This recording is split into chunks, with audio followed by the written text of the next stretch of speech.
Absent Counselor Whitfield. Present Counselor Govan. Present Counselor Allen. Present Counselor Brown. Present. Present Counselor Hurst. Present. Present Counselor Click Bruce. Present. Present Counselor Edwards. Present Counselor Curran. Present. Present Counselor Davila. Present. Present Counselor Letterman. Present. Madam Clerk, can you please recognize Counselor Walsh? Counselor Walsh. Present. Present. Can you please recognize Counselor Fenton? Counselor Fenton. Present. Present. Thank you. Will council and guests please rise and join me in a moment of silence?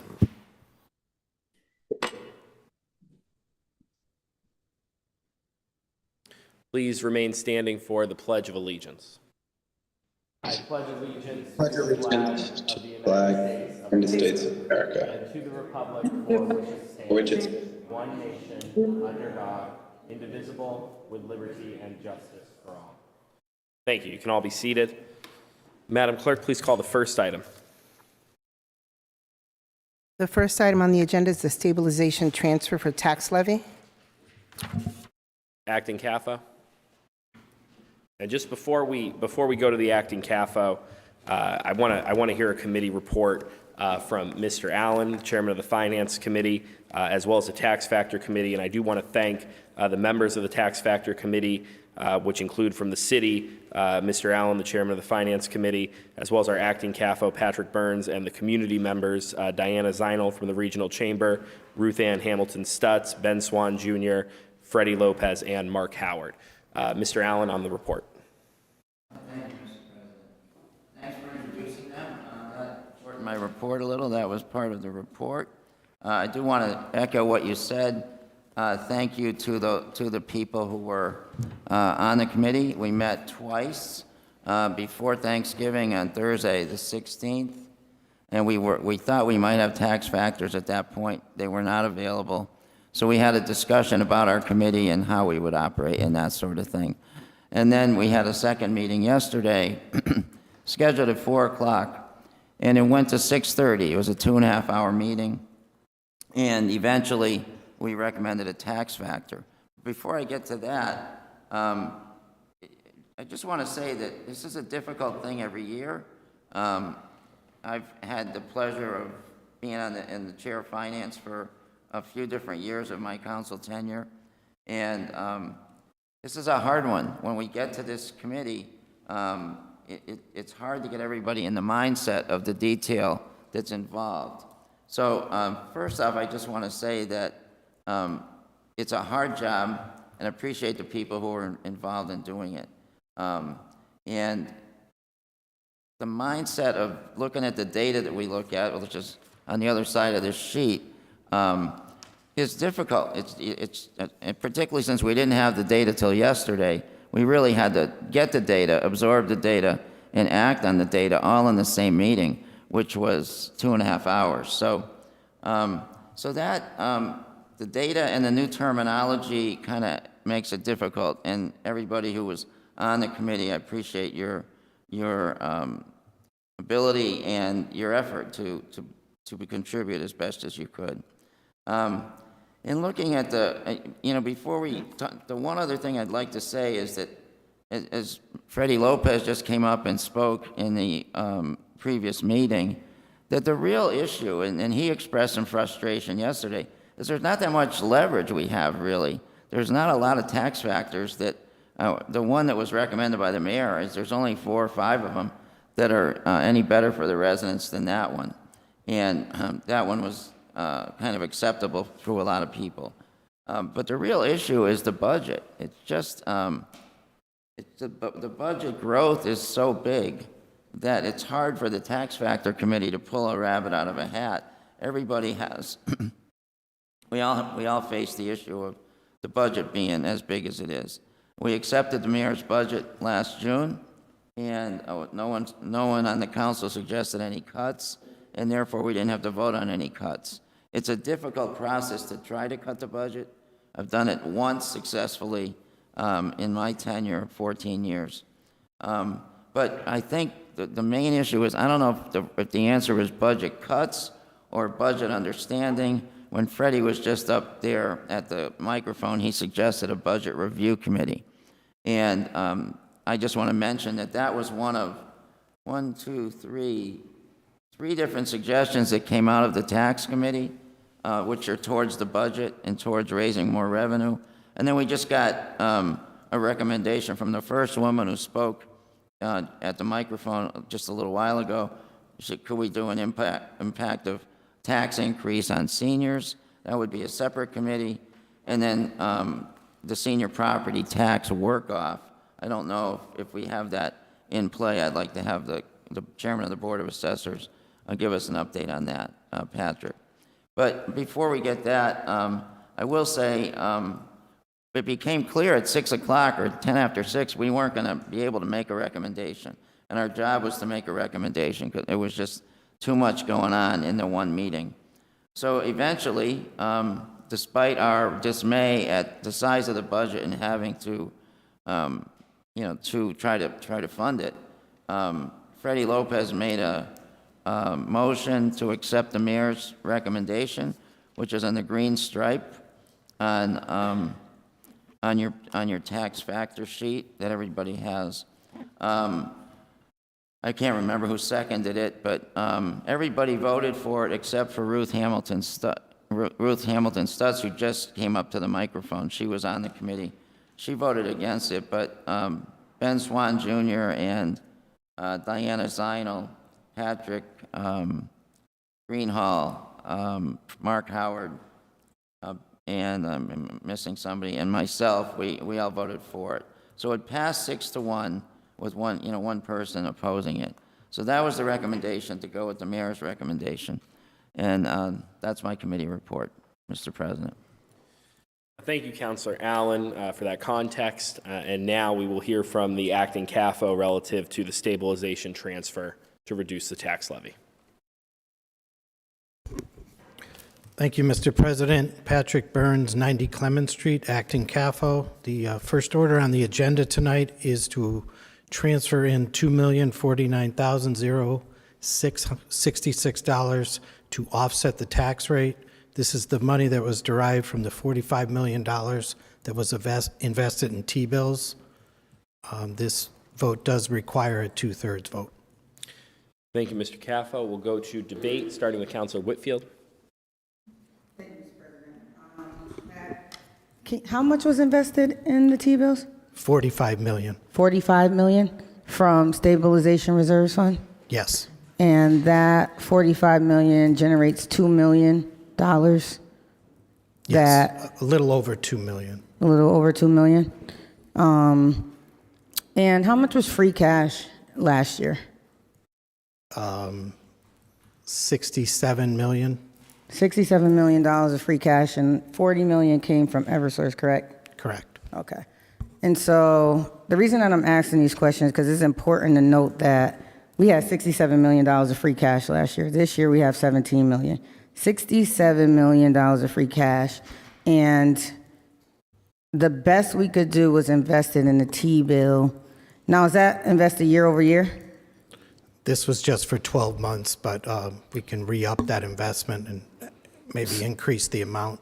So you cashed out the $45 million to get the $2 million to put toward free cash out of $67 million of free cash, plus we have a very healthy financial position, a very healthy stabilization reserves, and that was the best that we could do for the residents of the city of Springfield.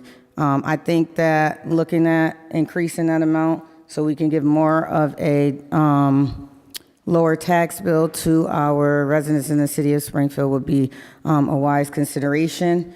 I think that we have that money back. And so saying that we can only do $1 million to reduce the tax bill is not a fair and accurate statement. We got $45 million that's not invested anymore. In addition to that, we have $17 million of free cash, and we're going to hear about pension obligations. We're going to hear about union contracts. We're going to hear about all these things, and they still are not going to probably equal $12 million. And the best we could do, and you know what troubles me is the person that needs to hear this, the person that really needs to hear from our constituents, Mayor Sarno, isn't here, never here, to hear how they really feel and how this is impacting them. And the best we could do was offer $1 million in addition to what has already been offered. And so I'm going to have to agree with, I think Kimberly came up and spoke, and she said, I don't understand how someone can say this is good and this is fair. It's probably good and fair for folks that's not living on a fixed income, don't live in the city of Springfield. You know, I look at my daughter, just got a house, and it's like, she's not going to be able to afford a property tax increase. She's just starting out. So then I got my mom and my parents on one side, right? I got my parents on one side living on a fixed income. I got my daughter just starting out, and I'm a city councilor in the middle telling them, sorry guys, there's nothing I can do. So I have to go in my pocket to help both of them out because I'm not going to let them lose their homes and I'm not going to let them struggle. And the best that we can do, we got $45 million back. And the best we could do was $1 million extra dollars. None of that makes sense to me. None of it makes sense to me.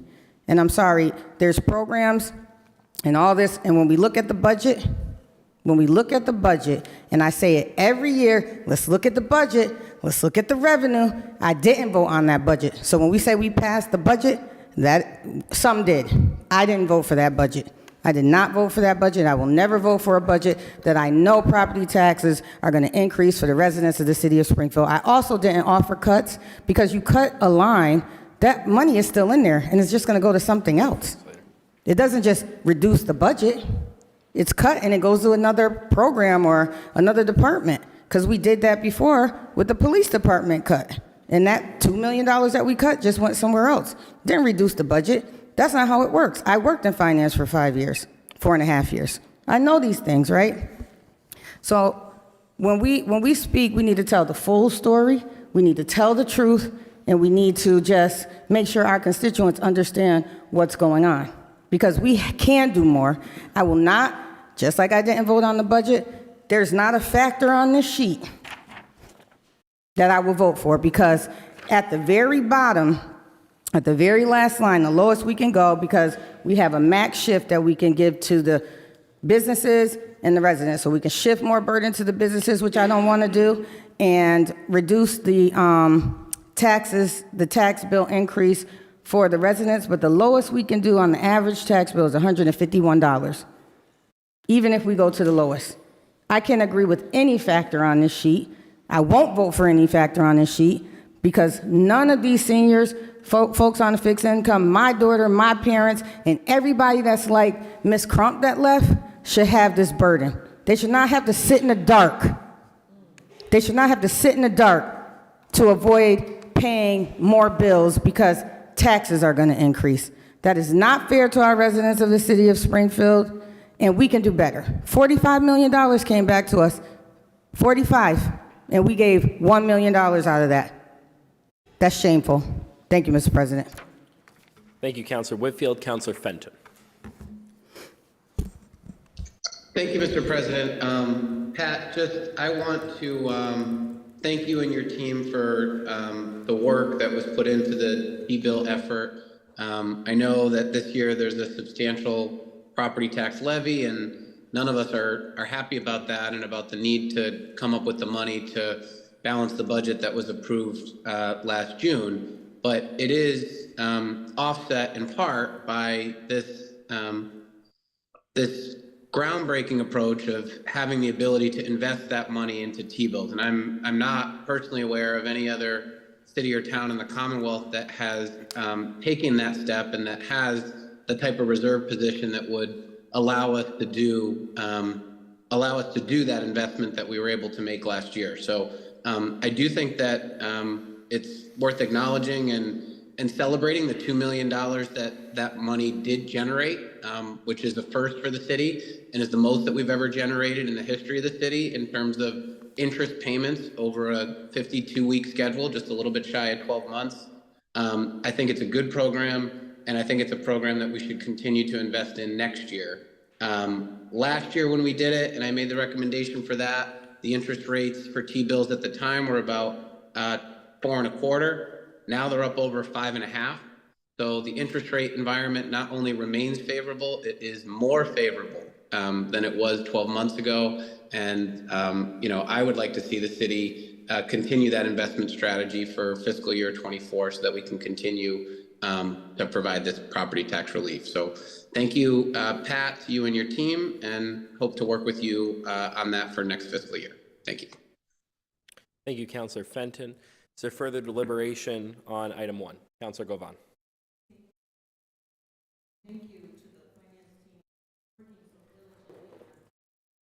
Together, especially Patrick. And I have to agree with Councilor Whitfield. This year, we had last year, we had $67 million in free cash, 40 of which came from MGM, you said? Eversource. So that means $27 million was excess taxes paid by our residents and businesses, correct? Part of that was a lost revenue calculation from the ARPA grant. That was about $12 million. So We lost revenue from an ARPA grant? it was revenue we were able to capture from the Okay. ARPA grant to use to offset the budget. Okay, so I guess my point is, free cash basically means that we overpaid our taxes, basically, right? Because we have excess money and it has to be certified. I know sometimes it comes like from Eversource and other monies that we hadn't used. So if we do that, I don't understand why we can't, if not all of it, put a majority of that money back into the property taxes, the business taxes, because I think for the last 9 years, I believe, the property taxes have increased. Last year, I think they increased about $400 a quarter. And last year I heard about, a balloon payment that we might face if we reduce property taxes too much. Last year was a balloon payment that we faced. All property tax owners paid that balloon payment, and we're paying it, right? So I don't understand why we are so hesitant to help our residents, right? They're asking for relief. You heard it today. I don't know how many counselors were on Zoom. I hope that you will watch the testimonies because this is real life stuff. I think a lot of times we don't think about it. Maybe we live out in 16 acres or in some parts of Forest Park or wherever, and we don't get touched by this. But there are seniors living right next to you maybe in those places that are suffering and that aren't able to pay their property taxes, and because they want to keep their homes, they'll forego buying food, buying medication that they need to survive in order to pay the property taxes because they want to keep their home. So I really urge this body, I urge the city to really consider this. Ever since I came on the city council 3 years, this is what I've been talking about, right? Because this is what our constituents are talking to me about. So I'm wondering if there's a way for us to do something more. That I agree, we should not have an increase at all. For the last 9 years, we've had an increase. Last year was the biggest increase ever, and I even suffered from that, right? And with my business, I can make more money, so I had to. But there are people that can't do that, and I really feel for them. You heard them today, and we're going to continue hearing, from them. I know that property values are increasing, the interest rates are high. So, we have to find a way to do that. And I agree, the budget is the budget, right? We need what we need to, make the city run. But I don't think that it should be on the backs of our residents and our businesses. Thank you. Thank you, Councilor Govan. Councilor Hurst. Thank you, Mr. President. I guess a quick question for you, Pat. Why can't we do more in free cash to give our homeowners a break? Why just the $1 million? A lot of the free cash we have dedicated for expenses coming up. 1.9 million will go towards our OPEB trust. We have a pending police arbitration case that's $3 million. We recently settled a contract with the fire department for the captains, and they have a shortfall also in their overtime account. It's going to cost about $2 million. We have money that were promised to the law department for settlements and for increase in professional services. We have the culvert and Abbey Brook that we're currently deficit spending for. We're hoping to get 80% FEMA reimbursement for that, but if the projected cost of $5 million is still on the hook, that would be $1 million. I really would like to see some money dedicated to the FY25 tax rate so that we don't go from putting $8 million in to just putting in the T-bill interest. And I think a commitment for a few $1 million towards that should also be made from this year's certified free cash. So it sounds to me that we're not doing more because we don't want to do more. And, you know, I appreciate the fact that we're putting $1 million there. I also appreciate the fact that, you know, we've invested in these T-bills. But, you know, the trouble that I've had with it, that I continue to have with it, is that the people that are making these decisions are making hundreds of thousands of dollars. And it's extremely difficult when you make that type of money to understand the impact of an additional tax bill and your taxes going up from the average resident. And the people that folks heard today are those residents that are struggling. And the idea that we can't take, why can't we invest 40 million as opposed to 45 million and take that 5 million out and use that money to make sure that the residents of Springfield who are struggling as a result of taxes don't have to pay that additional money. It just seems to me that we're not thinking of the homeowners here in the city of Springfield who are struggling. And I just recently went door to door, as many of my colleagues, on thousands of doors here in the city of Springfield. And the overwhelming issue was utilities going up and taxes going up. And we have an opportunity to resolve that now. We could put more money towards offsetting the increase in taxes, and we're choosing not to. And I would argue that there were close to 9,000 people in the mayoral race that wanted something different. And what I campaigned on was taxes, along with the trash fee. And so folks wanted to see taxes being reduced. We have an opportunity to do that. We just need to be a bit creative. And the same way we were creative in coming up with this brilliant idea of investing in T-bills to produce $2 million to put towards taxes, we also need to be smart enough to know that that's not enough. As is, you know, as we just heard from our residents. And so if that's not enough, why can't we invest 40 million as opposed to 45?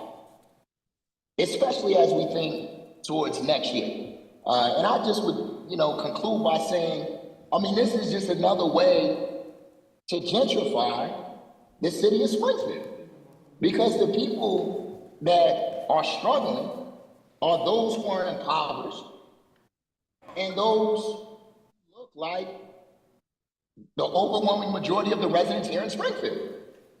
The same ones that came to the podium and spoke out. And so somebody has to care. Somebody has to care. And I recognize the mayor is not here, but the mayor can unilaterally put more money towards it. And he ought to understand that if 9,000 people is not enough to sway him to put more money towards taxes, then he's going to be in trouble in the next 4 years. We have to do better. Thank you, Mr. President. Thank you, Councilor Hurst. Councilor Davila. On the stabilization transfer. Thank you, Mr. President. Good evening to all. Pat, good evening, sir. It's always a pleasure to see you. Mr. President, if you allow me, sir, before I get into the gist of this, I would like to say to those people that spoke on the public speak out that I was listening remotely, and I want you to reassure you that we all, including, of course, me, we take this very seriously, and this is a difficult vote. This is an absolutely difficult vote. I hate this vote. I hate this time of the year, but it needs to be done. We need to take a vote. And so whatever the outcome is, I want to reassure you that we are taking the best interest of the city as a whole in consideration. Now, Pat, I'm going to ask you some basic, Mr. President, if you allow me, sir. I'm going to try to be as basic as possible because I believe that the people at home should really fully understand, and this has a lot of jargon, a lot of technicalities. This is basically, we have a little homeowners here. And at least in my household, we set the budget at the beginning of the month. It will be crazy for me to figure out how much I need to raise at the end of the month after I already spent and incurred debt. In essence, what we're doing is backwards. We need to raise, I believe, $257 million, but that's by state law, correct? In other words, that money has been allocated, it's already needed for services, and it needs to be raised, correct? Yes, it's part of the tax recap Correct. with the Commonwealth, so it's to prove that our budget is in balance, and it Right. takes into consideration all votes from fiscal year 2024. And so the very basic is, it is also state law that we must have a balanced budget, correct? Correct. Now, if I understand this correctly, the mayor's recommendation is a factor of 0.7879, correct? Correct. For the residential factor, and which is 16.14, which is a decrease of 91 cents for the residential, right? Last year, it was 17, help me out here, Pat. I can't see it. 1705. 1705, thank you. For the business, it's 35.49, which is also a decrease of 91 cents. And last year for the business is 36.40, correct?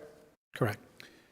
The average household in Springfield is assessed at 157,000 and some change, correct? Am I reading that correct? The average single-family house? Yeah. Patrick, can you help me out with that one? I don't have that. Or I can, yes. So the average single-family value in fiscal '24 is $238,700. Okay. And so it's going to result, assuming that we don't use any cash, in an increase of $296, correct? Correct. But using, which I believe is the $8 million, excuse me, the $7 million. 8 million. 8.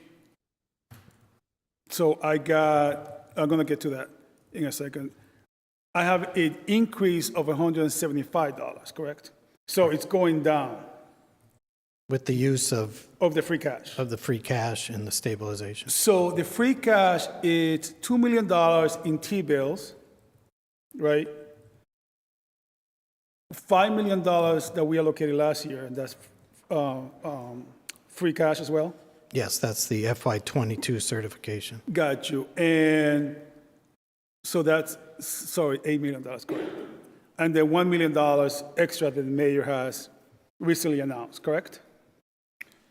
All right, so again, being very basic here, Patrick, I could literally, and I'm not suggesting that I'm going to do this, by the way, I could close my eye right now, pick a number, and whatever number that my finger fell is going to satisfy our obligation to the budget, correct? Correct. Okay. Now, let's talk about the free cash for a second, if I may. I believe I heard you say we have $19 million in free cash right now. Yes, that was a certification. Correct. And we had like 50 million before, or 40-something million before, correct? And that was because of the payments from Eversource. We had And all the- 67 million certified last fiscal year, and of that, a little over 41 was the Eversource Understood. settlement, which was principal and interest. Understood. So $19 million right now. Now, historically, correct me if I'm mistaken, what's the average that we have before we got this settlement? What's the average amount of free cash the city has on a yearly basis before the new reality of the payments and so forth and so on, and COVID money that came in through ARPA? Just a ballpark. Between $6 and $8 million was the norm. Early on in my career, it was negative amounts Right. for many years. Correct. So we still have, so we're doing good then. We have extra money in the pocket, right? Compared to where I've been in the past, I think we're doing wonderful, actually. Okay. So what is the risk of using more money to offset more tax relief right now? The risk is we want to maintain our reserves at a certain level. We have a financial policy that says we have to keep them between 5 and 15%. We're currently at about 7.5% Of what? of the budget, the adopted Okay. budget for And the current fiscal year budget, just to give 24. perspective, is about 800 million, give or take? It's, Seven- I'm going off 877 million, which was the 877 adopted budget. Okay. So that will be about $45 million roughly, that ideally we should have in reserves. Right, minimum. right now we have 68 million, which constitutes about 7.5% of the adopted budget for FY '24. I'm sorry, we have $68 million in what? In our stabilization reserve account, Which is different from the free cash. correct. Okay. That's the account that we use to invest in the T-bills. Well, Pat, and that is a lot of money, right? We're talking about $100 million. Okay. Also, before I go on, if you allow me, Mr. President, I have to say, last year, I think it was last year, during the budget, my apologies, the mayor was standing right where you are right now. I was asking him, and I was questioning him, and I have to say that he did say that he was going to look at the possibility. He looked at me straight in the eyes and said he was going to look at the possibility of more tax relief. I have to acknowledge and compliment the mayor for doing so. It's $1 million. At least he did what he said he was going to do. He never stated an amount, but I just want to acknowledge and thank the mayor for at least trying. And my compliments to the mayor, to his honor, for trying. And please make sure, if you could, to pass it along to his honor. Now, when I have a house, and I've been told that, it's easier said than done, of course, that ideally you should have 3 months in reserves for my own personal purposes, right? And actually, recently, my boiler just went kaput. And I had to spend $1,800, and I thought I was going to lay down on the floor and cry myself. Because I also have a regular job like many of us do, and we also have obligations. So this vote also impacts us as well on the personal level, of course, as it impacts you and members of your team. So where are we with this? I believe TJ had mentioned at the beginning of COVID that we are looking at a possible recession in 24, 25. Does that still hold truth? I know it's kind of hard to look through a crystal ball. Yeah, I don't Again, have a crystal ball, but it's certainly a risk, and It's something that we always consider with our dependence on state aid, that if there's a cut in our state aid, that could decimate our entire stabilization reserve fund. And I believe that our total budget comes out 62% of our budget is from state aid, correct? Correct. And so about 29 or 30% it's levy, like money that we are able to raise at the local level, correct? Correct. Okay, so if I understand you correctly, the reason that the administration wants to keep that money in a free cash and stabilization is to weather any potential storms. Correct. Okay. That is kind of a hard pill to swallow, but it's also understandable. I do think, Mr. President, thank you, Pat, you're very, very kind. Oh, by the way, one last question. Something that just occurred to me. If we were, and I'm not saying that I'm advocating for this, somebody mentioned we should have no tax increase at all. My fuzzy math says, and follow me for a second. I believe I've been told before, and I'm Director Greenhall, if you're on the line, correct me if I'm mistaken, please, sir, that for every $1 million that we put into the tax relief, it's $15 less on the tax bill, correct? That's the calculation that the Board Roughly, of right. Okay. Assessors came up for this particular fiscal year. That might Got you. stand in another year. So right now, we are putting $8 million, and it's going to increase on average $175. But if I was to get rid of that $175, according to my math, of 1 million $1 million equals $15, we will have to put in an extra $11 million into the pot, correct? Roughly. Yes. I think that So that comes will out be- to $165, but Yeah, so it will be a the total of $19 million, which will, if we take that from the free cash, will put us roughly to about $3 million left, $2 million left in the free cash, right? correct. And what's the problem with that? Excuse me? And what's the problem with that if we have $2 million left? in the free We cash? have quite a bit dedicated to other expenses that we're going to come up against during this fiscal year, and we also would like to put some aside for next year's tax rate Right. so that bills aren't going up astronomically. I got you. Now, can you tell the people at home briefly what those other expenses are? Just briefly. We have the OPEB trust fund, which is mandated. That's 10% of our free cash. Gotcha. That's the long-term liability we have for our retired employees. We have a pending arbitration agreement with the police supervisors. The cost on that's approximately $3 million. Right. We have a recently settled agreement with the Fire Captains Association, and the price tag on that, along with an overtime shortfall, is $2 million. We have some expenses with the law department, both settlements and professional services we're going to need to fund to get to June 30th. Got you. It's approximately $1 million. We have the Abbey Brook Culvert emergency that we went through in September. We Yeah. currently have deficit spending authority on that, but we're estimating when FEMA reimbursement is done that we're going to possibly be on the hook for another $1 million there. Snow and ice, we have a $1.6 million budget, but that can go quickly if we have a lot of heavy storms this winter. So Right. those Hopefully not. things we put aside, and then also looking toward next year's tax rate. Like this year, we put $5 million of last year's aside for this year's tax rate. We should put some aside for the FY25 I tax understand. rate also. I understand. Thank you, Pat. Thank you so much. Mr. President, I don't want to dominate more of the time, sir, but I do have other things I want to ask in a little while, if I may, loop around. But I will, at least, Mr. President, do express that I think, I believe Mr. Freddy Lopez and others have made a suggestion that we start looking at this and form committees to really address this issue, Mr. President. Whether it's the budget, identifying ways that we can continue to lower the tax bill.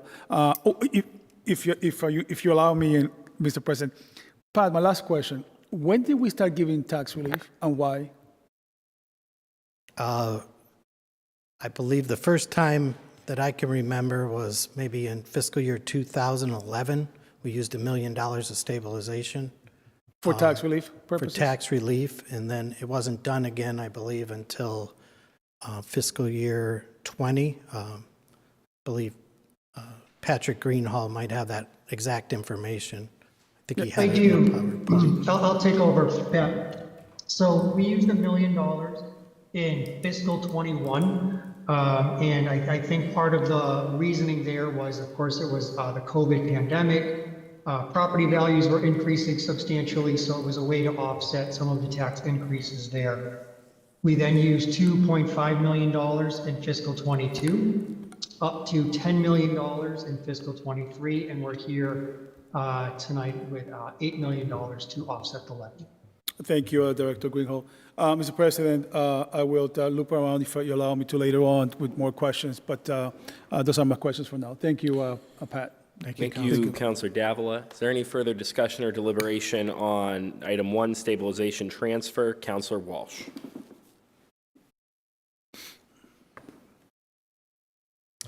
Councilor Walsh, you are recognized, but you are muted. Yes, Mr. President, I just was looking for a clarification of what the stabilization vote does. Is this the vote that enables the administration to offer a tax relief? Is that what we're being asked to do on this vote? This first item is to transfer the roughly $2 million out of stabilization that was accumulated for the purpose of tax relief, as is the next vote. We're not discussing necessarily directly or voting on the tax factor until item 3. Okay, and I did have a question for Patrick Greenwald. I noticed he was just speaking. If I could just, I'd like to ask him a simple question.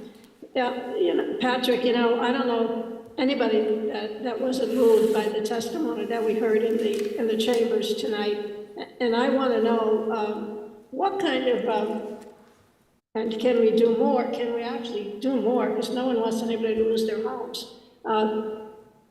How hard is it for the people in those situations to get help from the city? Or do we have programs in place that are going to help them? Sure, so we do have some programs here. So one of them would be a 41C. This is a $1,000 reduction. It is based on age and asset and income restrictions. So anyone over the age of 65, I certainly encourage, they can call our office. We can see if they qualify. We can send them information. There's also some programs for someone who's blind or for someone who's a veteran with a disability rating of 10% or more, or their spouses. We also, through the state of Massachusetts, there's something called the circuit breaker, and that is for someone over the age of 65 that they could qualify for a refundable tax credit. And Governor Healy just doubled that tax credit amount, and that is specifically designed to help people offset their real estate taxes.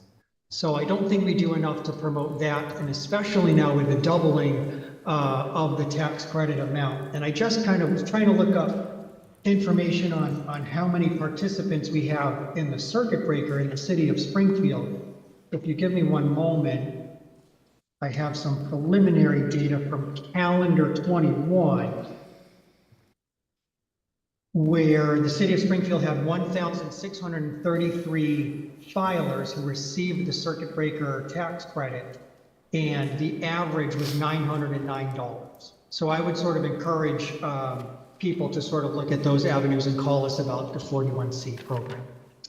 Well, Patrick, sometimes it's hard to navigate through city's department. Is there someone in your office that is dedicated to this help that people need to know about? Anyone? Yes. Oh, I'm sorry. I didn't mean to cut you off there. No, I just really think we need to have more aid available. Sure. Yeah. Anyone in our office is absolutely capable of working with someone to see if they qualify. They can call us or stop down at City Hall.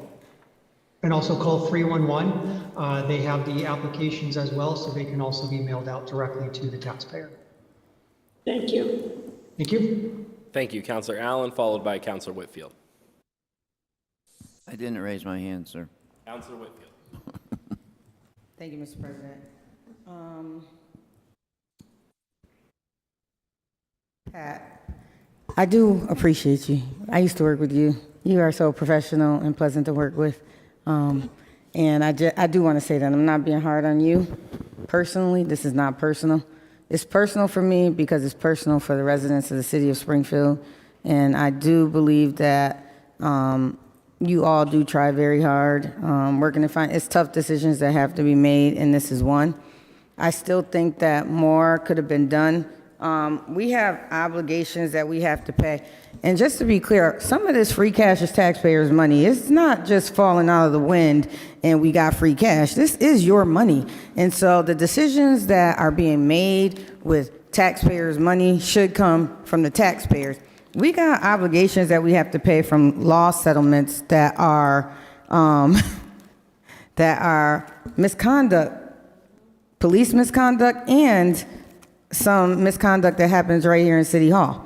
So, I mean, we're using taxpayers' money to pay that, and we need to make that kind of clear. I don't know what pending arbitration is. What was that for, Pat? The police supervisors, the Their arbitration came up at contract? the last meeting. Okay, yep. So that's a contractual obligation. But I just want you guys to know, snow and ice, 1.6 million is set aside. Doesn't mean we're going to necessarily use all that if we have a mild year, right? So that doesn't necessarily mean that that's going to be used just because it's something that we're setting aside. So we set aside for emergencies like that, like police misconduct, yet we don't set aside more to reduce our taxpayers' money. That doesn't make sense to keep taxpayers' money in their pocket. So we're taking taxpayers' money to pay police misconduct cases, to pay civil misconduct cases that happen right here in City Hall, but we don't think that we should set aside more to help our residents of the city of Springfield. Makes absolutely no sense. I don't care if it's 11 million, 20 million. Our stabilization fund can take out more than $2 million. We have $45 million that went back. We had an opportunity last year to set aside more money for this year and next year. But Freddie, I am so glad you're here because every year I talk about this budget and nobody listens, but this year they're listening to you. So thank you. So thank you for coming to the table and saying it so colleagues can hear it from a resident's point of view. Because I say it every year, I will not vote for a budget. I will not vote for a budget that's going to increase the property tax for our residents. I didn't do it last year, and I won't do it next year. So we do have to take a deeper dive into the budget and figure out, and I think you said something very, very smart, that we can do Lean Six Sigma, go through department by department. Where's the waste? Where's the overstaff? Where is it that there is like top heavy? Like, do we need all these top heavy folks making these $90,000, $100,000 salaries? Do we need so many of them? Like, these are things that we need to look at. I'm not trying to be, take away anybody's livelihood, but it's still taxpayer dollars. And so if it's not benefiting the residents of the city of Springfield, then we should take a look at it.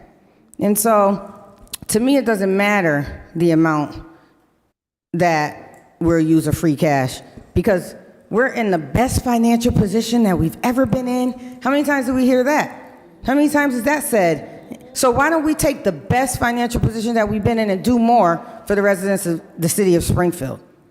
Like, it doesn't make sense to do less when we're in a better situation. You do less when we have less. But when we have more and in abundance, and Pat Burns just said it, we're in a wonderful position. Wonderful. And I know I heard that and I'm quoting it. We're in a wonderful position, yet we're not doing a wonderful thing for our residents of the city of Springfield. I 100% wholeheartedly disagree with that. Disagree with that. So with that, I'm gonna make a motion to send this to committee and reevaluate if there's something else that we could do, whether it's stabilization or free cash. I make a motion to send this to committee. Thank you. Councilor Whitfield has made a motion to refer item 1 to committee. That motion was seconded by Councilor Govan. Is there discussion on the motion to refer the item to committee? I do see that there were some hands up in the queue, but I am presuming that those hands were relative to the item itself. So we are currently on the motion to send the item to committee. Is there any discussion on that motion? Councilor Allen. Thanks, Mr. President. I thought we might end up with something going to committee, but I didn't think it would be item 1 because that's money going to free cash. The money has already been determined. Pat gave us the number, $2,049,000, and somewhat. I thought the one that might go to committee is number 2, which is really what we've been talking about in terms of doing more. That's more we take money from free cash to apply it to. But the first item, it doesn't seem to me what committee's going to do for that. Really, Councilor Fenton had an idea. We implemented the idea. We got $2,049,000. Now all we're trying to do is move it to where it should go to help tax relief. That's my comment. Thank you, Councilor Allen. Is there any further discussion on the motion? On the motion, I'm going to recognize Councilor Davila. I do want to provide just and I maybe should have done this at the beginning of the meeting, but just to let folks know the procedural structure that is currently set up, just relative to this, is that we're here tonight in the meeting. We have scheduled 2 subsequent meetings, one tomorrow night and one Thursday night, that will allow us to take up the same items. And I just want to let councilors know, and I appreciate the spirit of the motion relative to that, which is if we do refer an item to committee, it is then in committee. That committee will have to then meet and vote that item back to the body for us to come back and discuss it. So just for consideration of colleagues, as we discuss all of these different items, we may want to consider motions to continue, which will allow us to go back, have committee meetings, or come back together as a body. That is completely the prerogative of the members, and I am simply providing that to you as informational commentary, which you have all shared with me is helpful from time to time. Councilor Davila on the motion to continue. Sure, Mr. President, before I comment, if I may, quick point of information. So if we send this to committee, we have to advertise it, correct? Correct. And So we have if we were to be- refer this to, for example, the Finance Committee, we would need to advertise that. That would take 48 hours. Correct. We could not meet on that item until Thursday at the earliest. That would then have to be voted back Friday. out of committee to come back to us. Friday. Correct, but that Correct, right. doesn't prevent us Yes. from continuing item 2 and 3 accordingly. We could take Yeah. item 2 and 3. Right. We could take item 2 and 3 if an item was referred to committee, although I'm sure that the assessors will quickly point out that all of these items are contingent upon this same funding. Correct. So Correct. Thank I'm you. now delving away from my procedural role, so I would defer back to you, Thank you, Councilor. Mr. President. I just want to point out, Mr. President, that,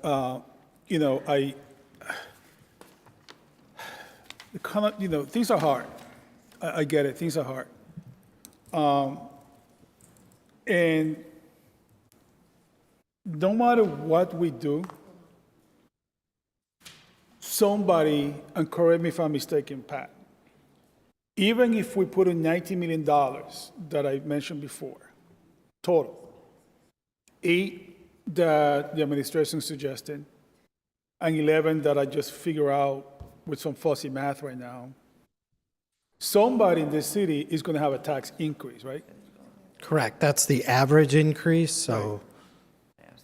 So That it is won't- entirely possible, it will be, okay. The problem here is that it's tied directly to the property values, right? Correct. And the property value has gone up 16% for the single families, I believe. Is that correct? I'm not, I think Patrick presented, I thought it was Yeah, 10%, but he 16, could yeah. clarify that. Yeah, all right. I just want to caution that, my biggest concern is, although I also appreciate the spirit of the motion, that we might fall into a trap that we might end up with nothing. And honestly, I'm not prepared for the residents to have a 296 tax increase on average. That is just my 2 cents on that, Mr. President. Can you repeat what you said, Counselor? Because I couldn't hear you. Sure, Councilor Whitfield.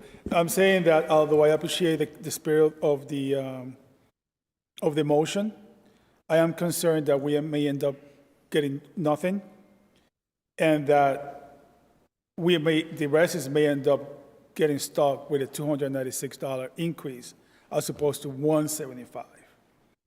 That is my concern with the motion, and if we continue that into the other things, I'm just concerned that the residents may end up with more of a liability on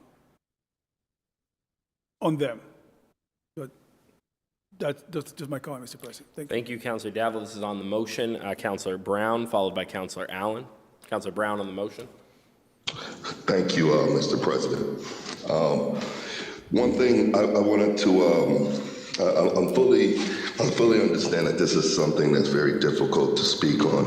This is something that I've worked on as far as in my professional career when it comes to budgeting. One thing I wanted to ask Pat,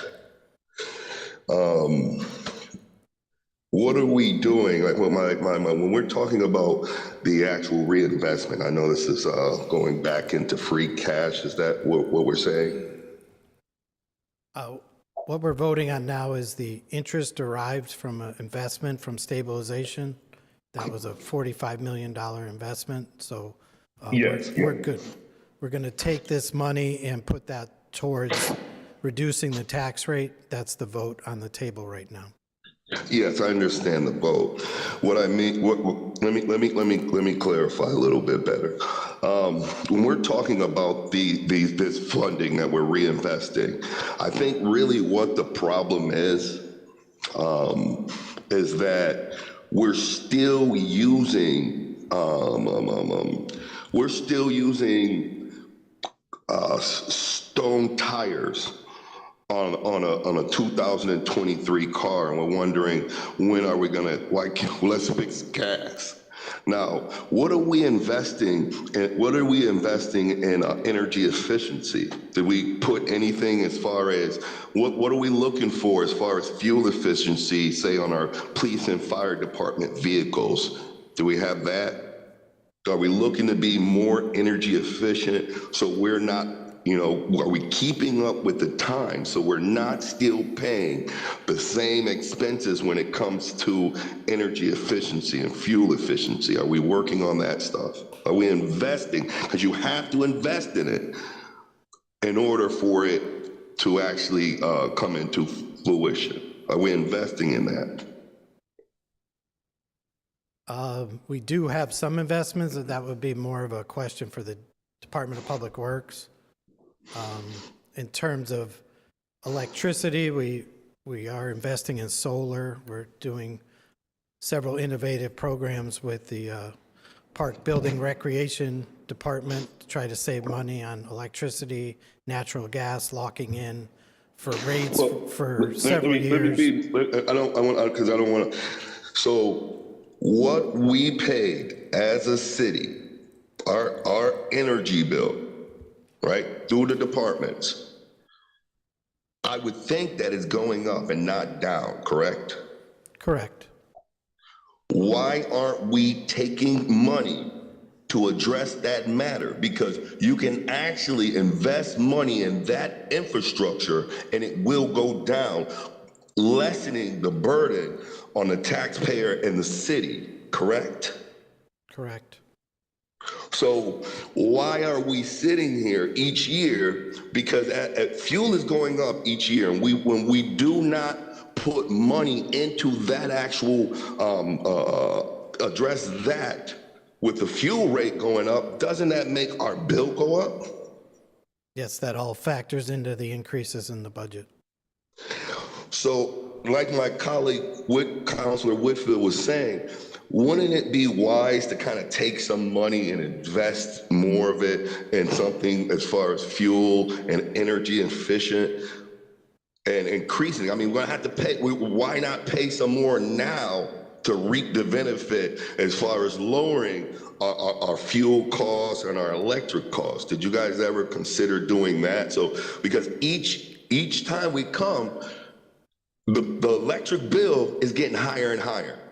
Whereas if we actually invest in that, our electric bill will get lower and lower. We had Councilor Letterman who spoke of the actual lightings in the streets. These are things I believe that we can put into place that'll lower, not only just lower, I believe that we can do better where we can benefit. We have to get out of these dark ages. We have to be more futuristic in addressing some of these crises, or we're just going to get more and more and more in debt. Because like you said, the electric bill and the fuel bill is going to go up. I know we have to look at investing and getting greener, cleaner fuel and stop sitting there, because we're not doing anything, because it's just going to keep getting worse and worse. And that's all I have to say. Thank you, Mr. President. Thank you, Councilor Brown. On the motion, Councilor Allen. Thank you, Mr. President. Yeah, I'm just going to follow up and say, in addition to what I said before on this item, I would maybe ask Councilor Whitfield if she consider withdrawing the motion, because I think here's our situation. If we have a committee meeting, it's going to be Friday at the earliest, and that's the deadline for the bills. So I know that many of us think that maybe the bills could be pushed off and that sort of thing. But I dug into that a little bit with Mr. Lonergan and Mr. Burns yesterday, and they said the later we push it, the harder the work gets for the people. And it's not the people in this room, it's the people who end up doing an awful lot of overtime or extra work because we're late, and to try to make all that happen. So respecting what I heard from them yesterday, I think we should try our hardest to get this done by Friday. And if we put something, I mean, I'll stay here till midnight if we need to tonight, but I'm not sure what we're going to get out of a committee meeting that we can't get in here tonight. And by going to Friday, we're automatically looking at Monday. We would probably meet on Monday when we have a regular meeting. We're just pushing it.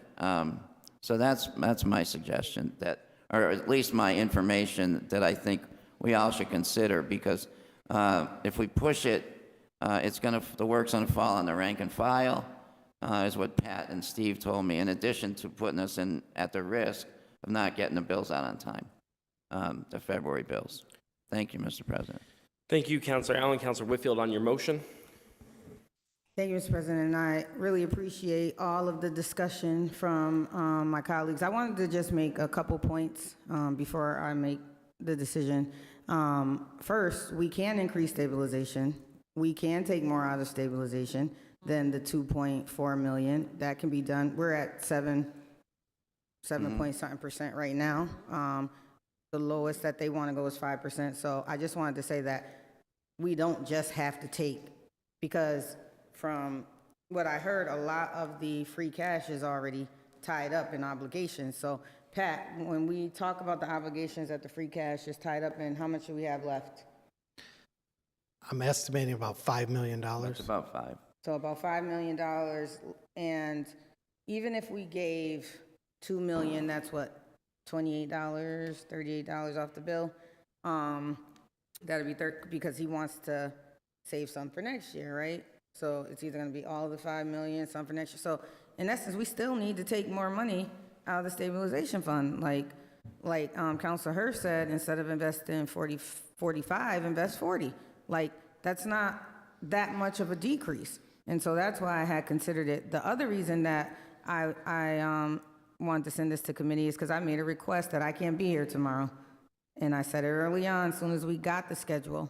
I really want to vote on this tax rate. I really want to do what's best for my constituency. And I said early on that I couldn't be here. And Council President was just notified a day or two ago. And I really want to be here for my constituency, and a lot of them were in this room today. And they came because they want you guys to hear their plight and what they're dealing with. I don't mind withdrawing this motion, but we just need to consider all of the factors. We can take more out of stabilization reserves, and I don't know if that wasn't known, but I don't want folks to think that that cannot be done, because that is not the truth. We take money out of stabilization reserves many a times when we have to do capital projects, when we have to do other things in the city of Springfield, we have done that. And I don't know why we won't consider doing it for our residents that are here crying. We had an 82-year-old lady come out of her house at night in the cold, to tell us about what she's dealing with.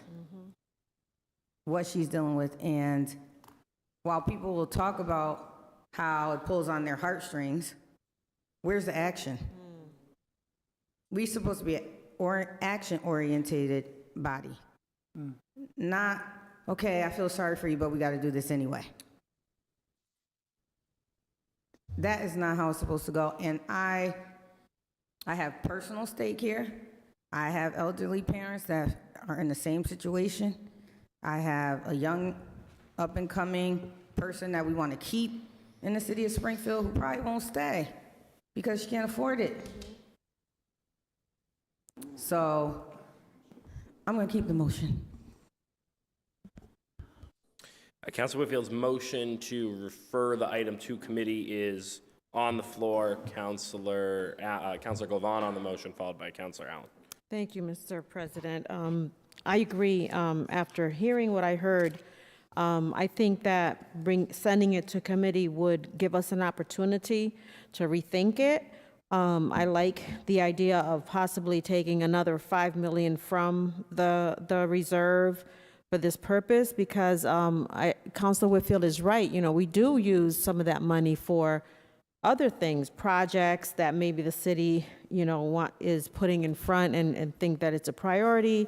You know, all these lights downtown are beautiful. I was just driving down Main Street and I said, oh, I would love to see some of those lights up in, you know, Indian Orchard, maybe the North End, Mason Square.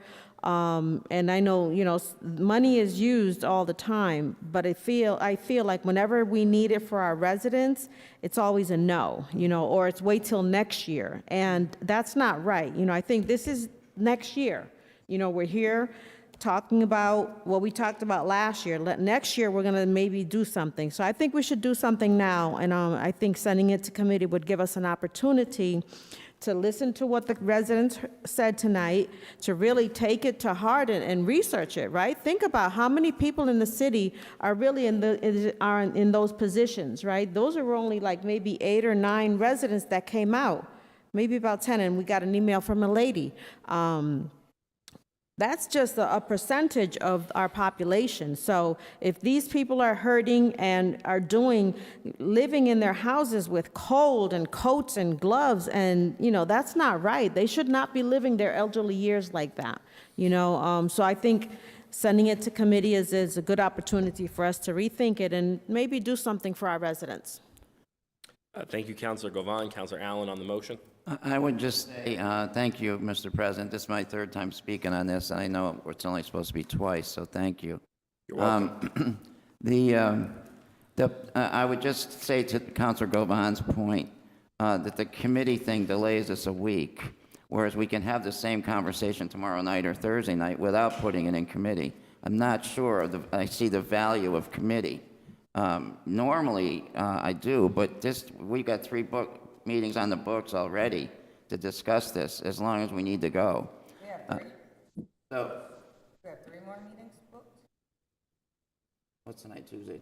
Oh, 2 more. counting tonight. I was counting tonight, Wednesday and Thursday. I will say that I am usually someone who supports the mayor's recommendation, and, you know, I'm thinking a little differently about it now. I sat here and watched the people, the closest seat to the microphone. Mm-hmm. I looked them in the eyes, and I don't know what the mayor would be willing to do. I don't know what the right amount is. I agree with Councilor Whitfield that you can take money out of stabilization reserve as long as you stay above the thing. You can take some of the $5 million that might be still there, you know, after free cash. What can be done and what should be done aren't always the same. The issue that we have to remember is how strong the city's finances have been, and at what point does that break when we start to use money differently.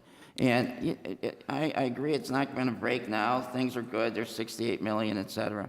But I did hear from someone today that state aid, there was, Pat, maybe you can confirm it, there was a move to, something was done today that state receipts aren't as good, and state aid might go down or something. I don't know any more about it than that.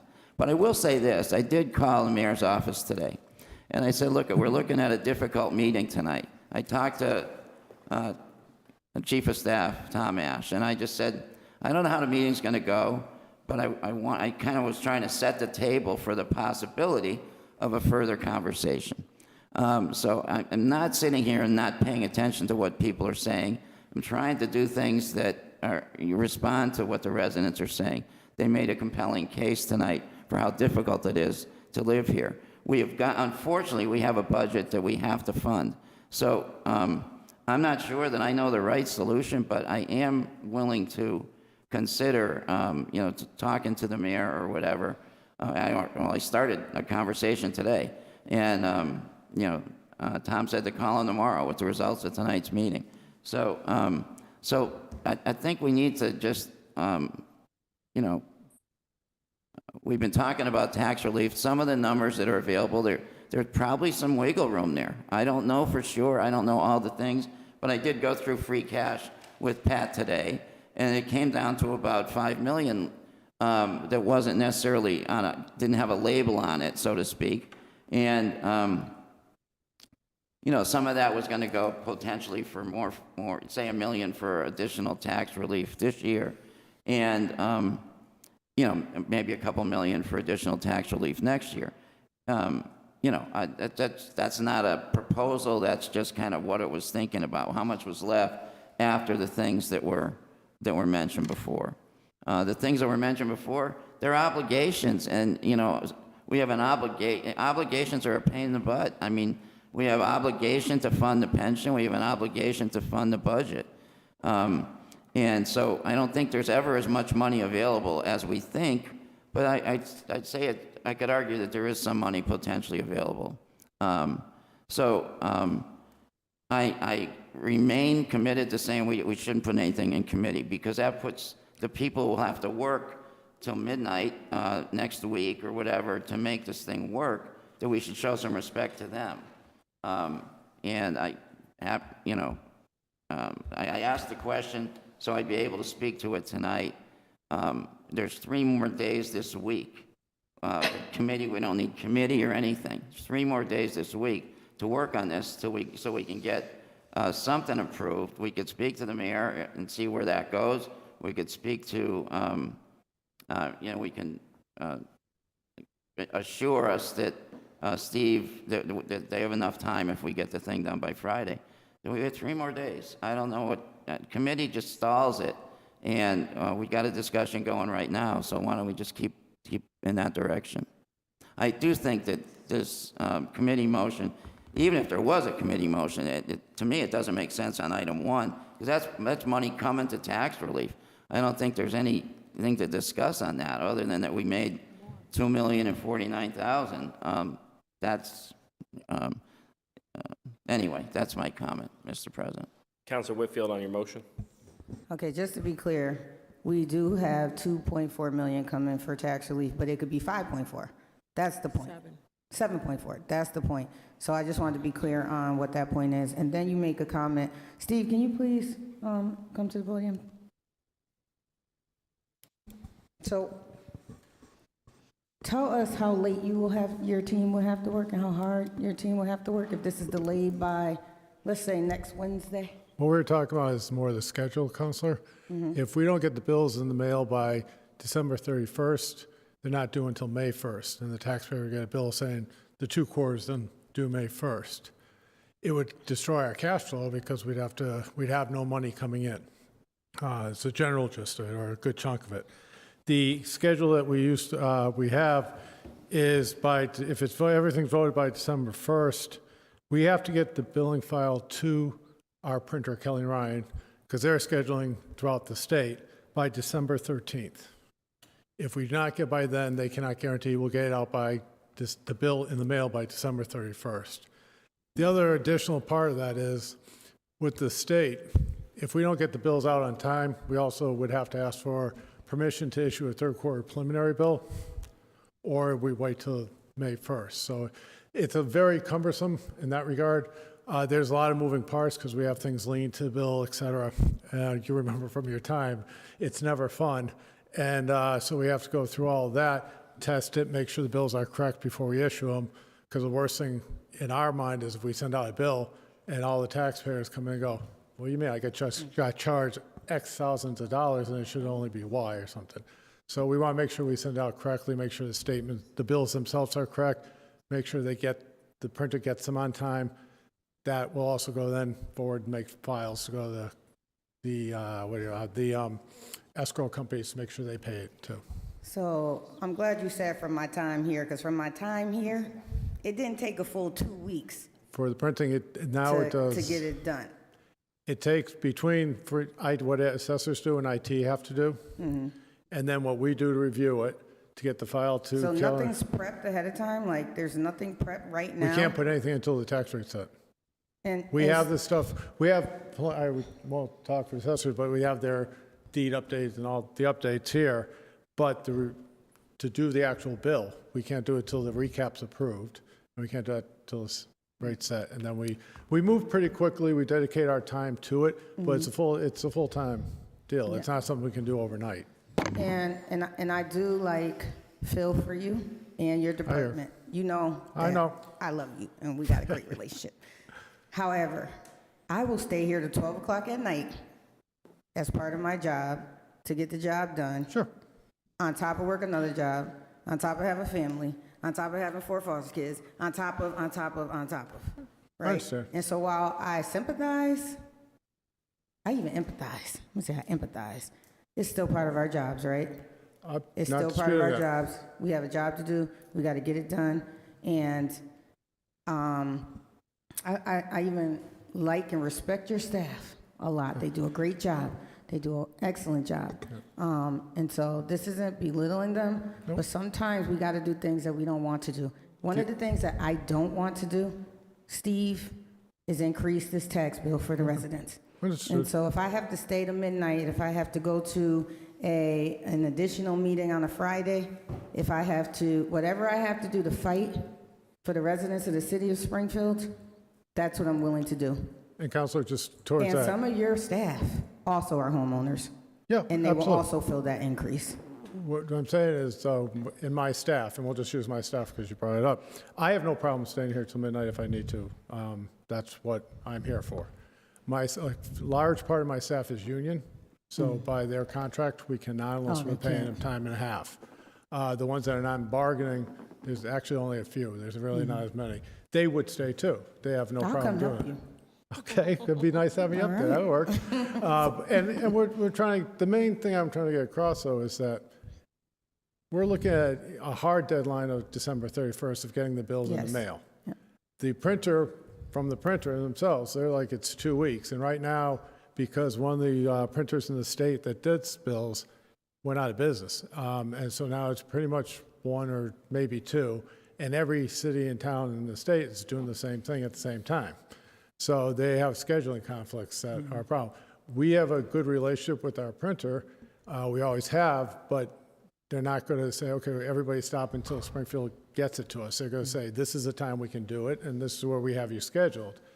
They've always been very good to us and gotten the bills on time, but we need to give it, this timeline was developed based on talking to them, talking to IT, and talking to assessors to come up with something that we could do that make it reasonable.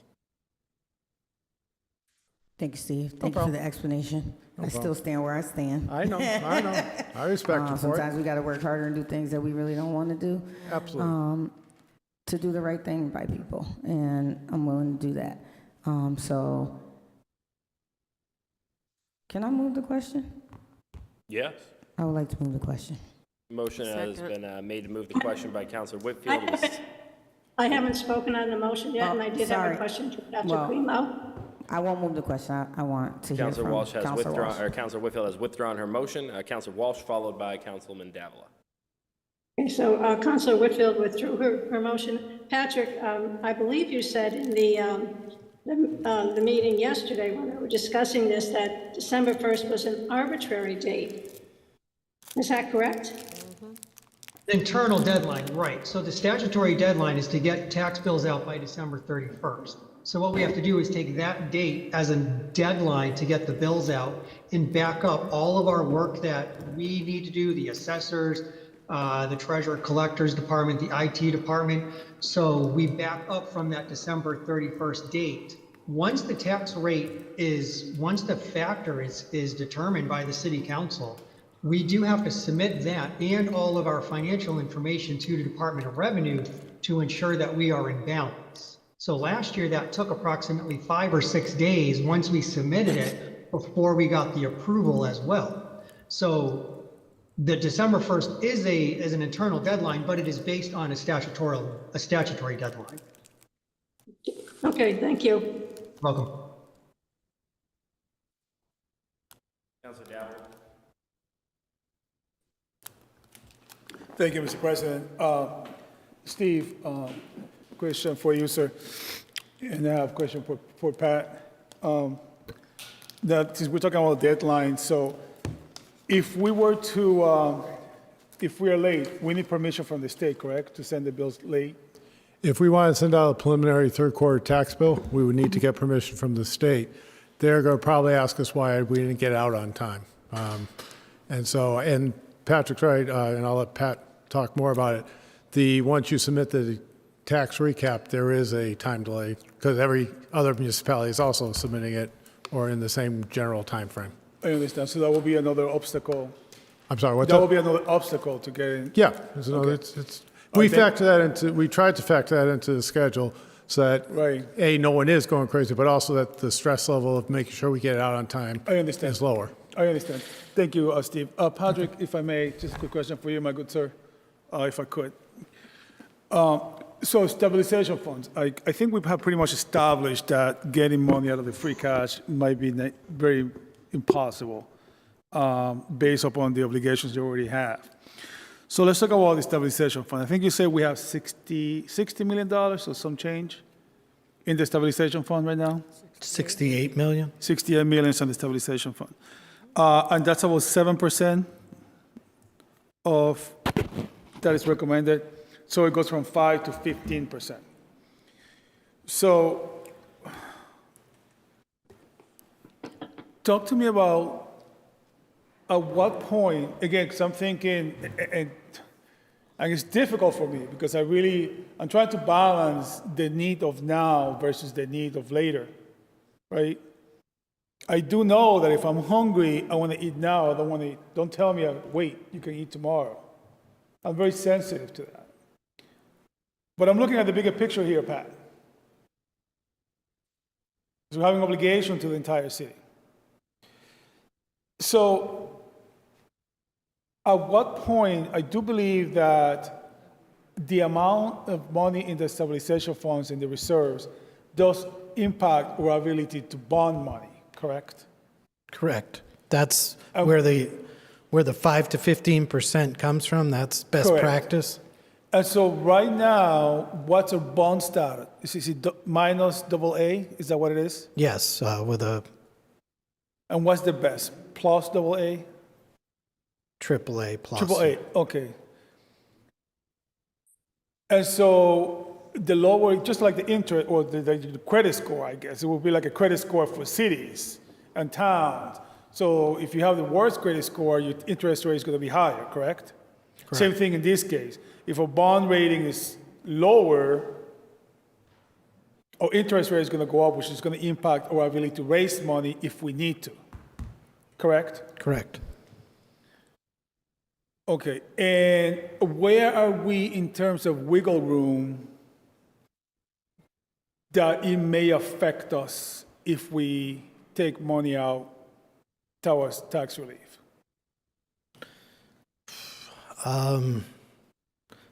Difficult question. I mean, we're not in the middle at this point. We're on the low end. I mean, the middle would be 10%, which would be a stabilization fund based on this year's budget of 87 million. Yeah. We're at 68. Okay. So am I correct to understand that you are saying to me, Pat, that if we take money out, it might impact our ability or bond rating? It could. Okay. All right, so that people at home understand, that will be like saying, if I make this big purchase, it might impact my ability to buy a car with a lower interest rate or higher interest rate, correct? Correct. All right, thank you, Pat. Mr. President, I still remain concerned with sending this to committee. Again, I'm really struggling with this, Mr. President. I do wonder, in terms of a procedural question, I wonder, and I ask, and if it's possible, to Councilor Whitfield to consider, instead of committee, maybe we can table this until tomorrow, so that then the proper phone calls can be made and follow-throughs can be made with the mayor, because Councilor Whitfield, you're absolutely correct. The mayor should be here. I agree with you. But I remain deeply concerned that we may end up without the stick and the carrot. And I don't want to have the residents pay any more than they have to. So I pose that question, if I could, Mr. President, to you. Is that an appropriate thing to do? And if it is, I ask that Councilor Whitfield graciously, if she will consider that instead of a committee. Councilor Whitfield? That is your prerogative, and you are recognized if you wish to be. Am I allowed to ask a question? Yes. Okay. Can I ask when did we approve the tax? Well, you guys, because I voted no. When was it approved last year? What date? Does anybody know? Yes, so last year, we approved it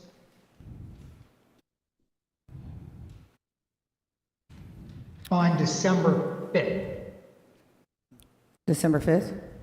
Correct. The city council voted to adopt a tax factor on December 5th. And did the bills get done on time?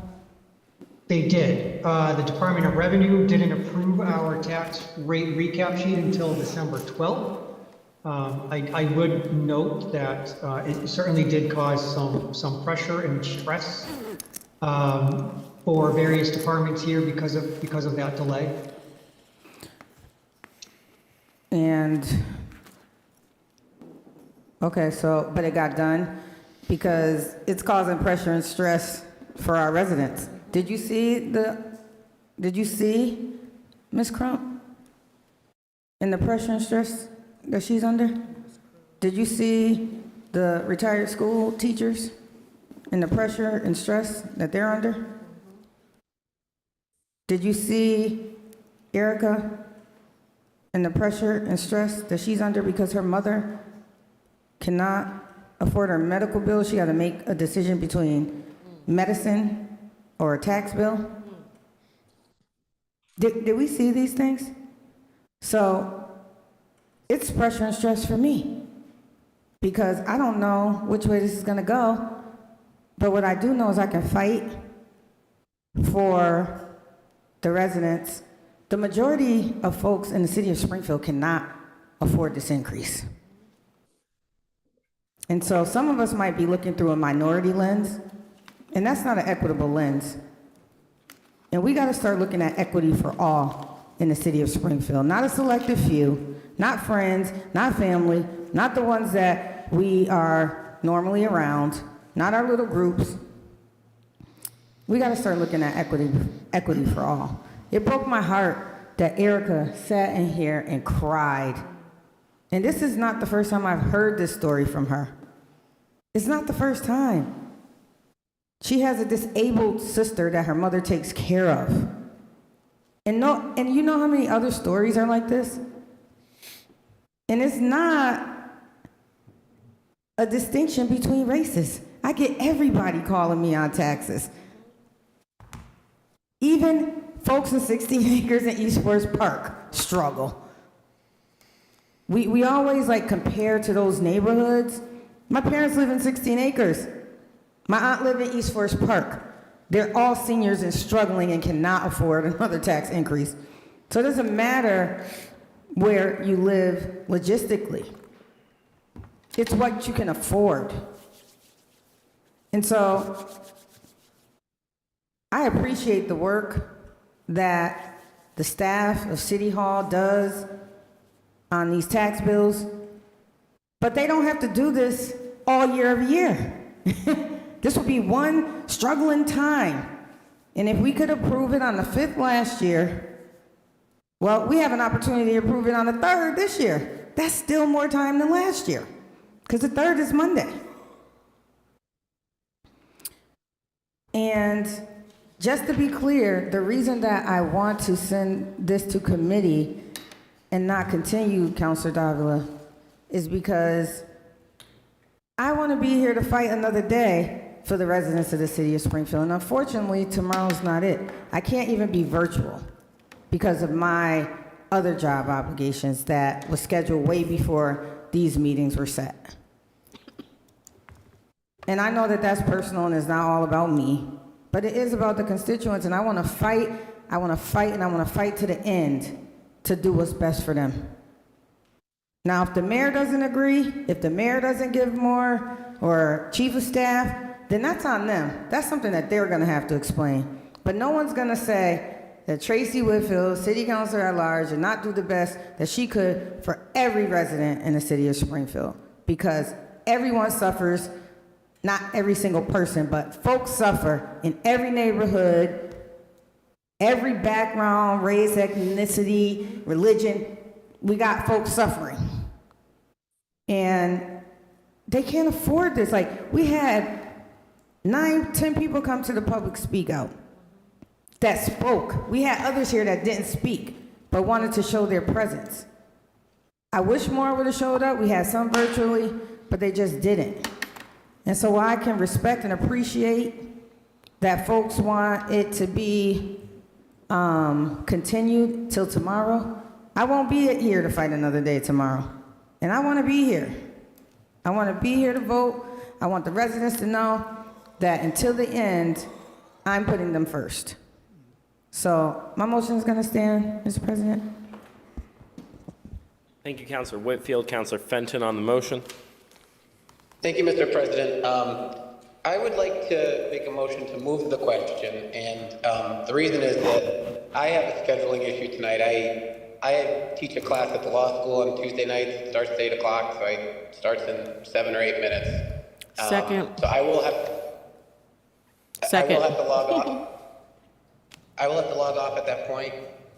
So I'd like to make a motion to move the question.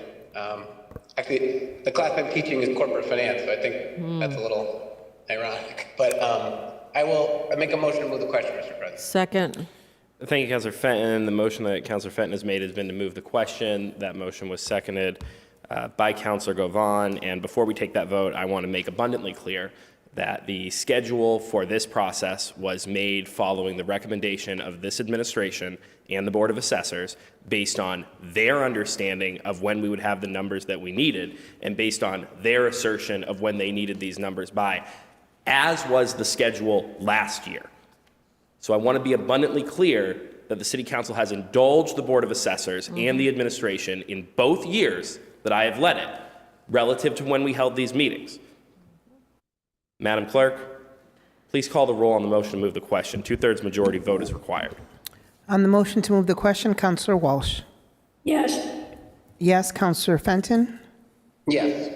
Yes, Councilor Perez. Absent, Councilor Whitfield. Yes. Yes, Councilor Govan. Yes. Yes, Councilor Allen. Yes. Yes, Councilor Brown. Yes. Yes, Councilor Hurst. Yes. Yes, Councilor Click Bruce. Yes. Yes, Councilor Edwards. Yes, Councilor Curran. Yes. Yes, Councilor Davila. Yes. Yes, Councilor Letterman. Yes. The votes are sufficient. Question is now called. Madam Clerk, please call the roll on Councilor Whitfield's motion to refer item 1, stabilization transfer for tax levy, to the Finance Committee. A yes vote will refer the item to committee. A no vote will return us to debate on the item. On the motion to send item 1 to committee, Councilor Walsh. Yes. Yes, Councilor Fenton. No. No, Councilor Perez. Absent, Councilor Whitfield. Yes. Yes, Councilor Govan. Yes. Yes, Councilor Allen. No. No, Councilor Brown. No. No, Counselor Hurst. Yes. Yes, Counselor Click Bruce. Yes. Yes, Counselor Edwards. No, Counselor Curran. Yes. Yes, Counselor Davila. No. No, Counselor Letterman. No, the votes are not sufficient. The item is not referred to committee. We return to debate on the item. Mr. President. Councilor Davila. Mr. President, I move the question to take a vote on item 1. Councilor Davila has made a motion to move the question. Is there a second? Motion was seconded by Councilor Second. Edwards. Madam Clerk, please call the roll on the motion to move the question, stabilization transfer for tax levy. 9 votes are required to move the question. On the motion to move the question, Counselor Walsh. Yes. Yes, Counselor Fenton. Yes. Yes, Counselor Perez absent. Counselor Whitfield. No. No, Counselor Govan. No. No, Counselor Allen. Yes. Yes, Counselor Brown.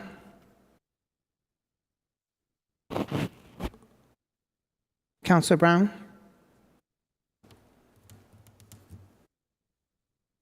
Awake? Yes. Yes, Counselor Hurst. No. No, Counselor Click Bruce. All right, through the chair, I'm sorry, I just need clarification. Yes, Councilor. Councilor, this vote is on moving the question for item 1. And so this is whether or not we are going to proceed to vote at this time on item 1. A yes vote means our next vote will be on the item. A no vote will return us to debate on the item. All right, yes. Yes, Counselor Edwards. Yes, Counselor Curran. Yes. Yes, Counselor Davila. Yes. Yes, Counselor Letterman. Yes, the votes are sufficient. The question is called. Madam Clerk, please call the roll on stabilization transfer for tax levy, $2,049,066, correct, Deputy Caffo? Mr. Caffo. Yes vote will authorize the transfer.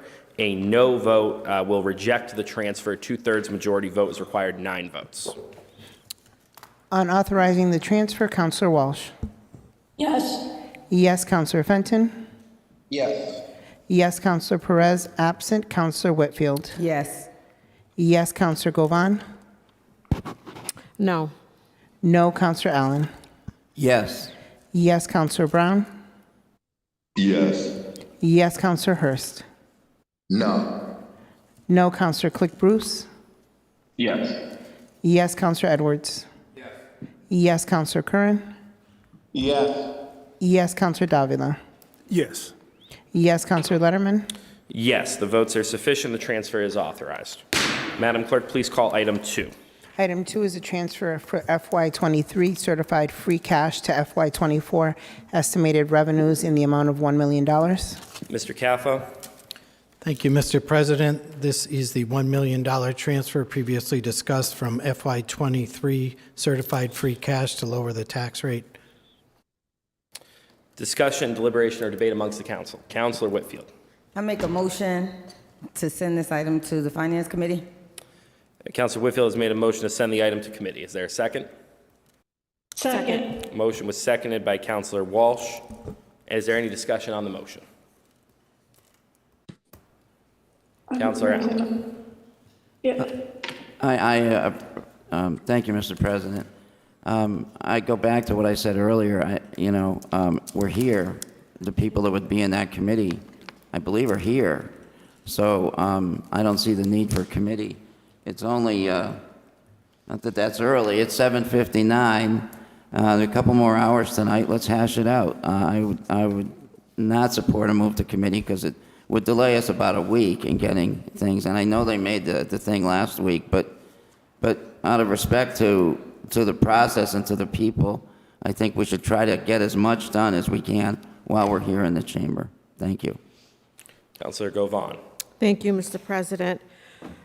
My hesitation in item 1 and item 2 is that if we move this forward and vote yes on it, then there will be no other opportunity for us to try to get more relief for our taxpayers. That's my issue. So is there a way for us to find a way to help us get the relief? You know, right now, like has been said, you know, these are the best of times, right? So if we're in the best of times financially, why can't our residents benefit from that?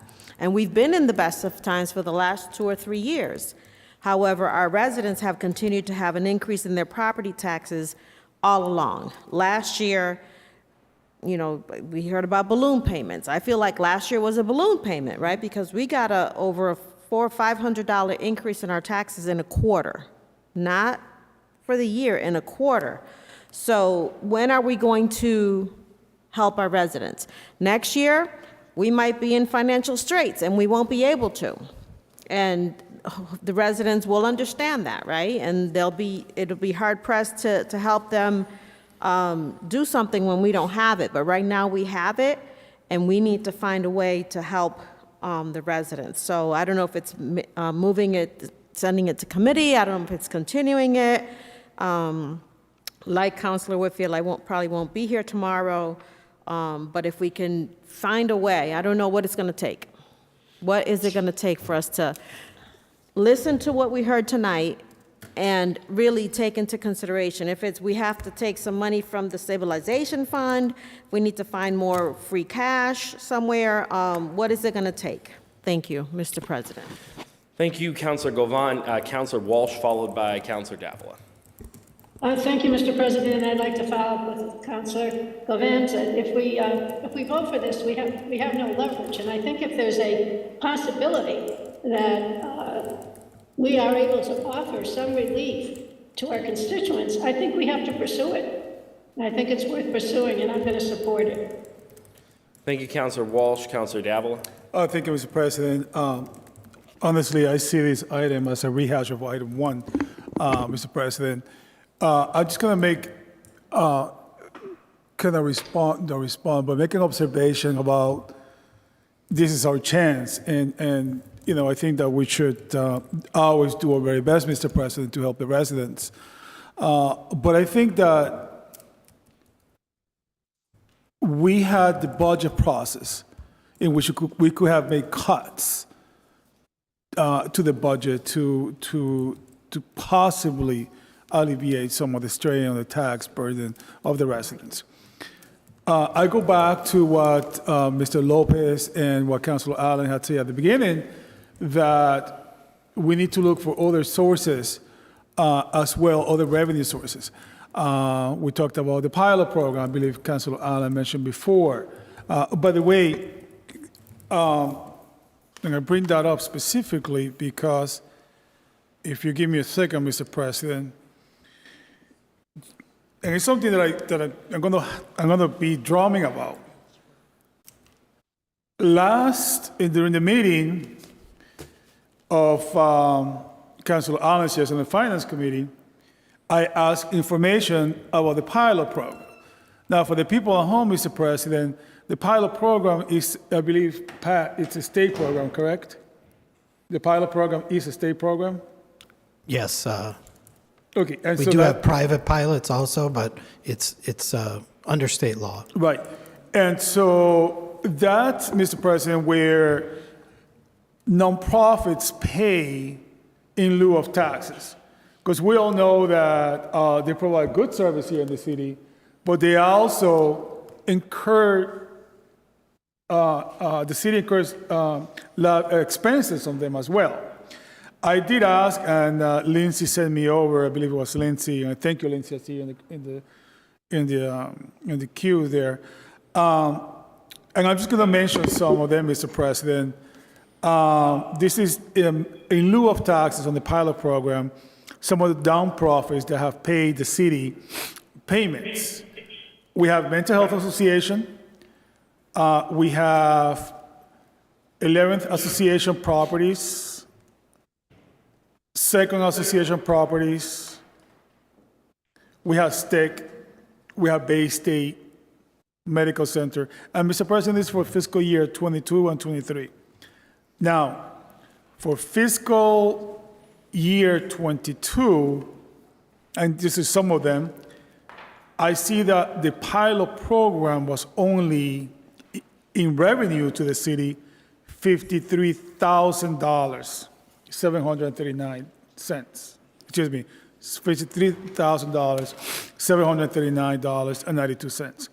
In fiscal year 2023, we have $282,000, 619.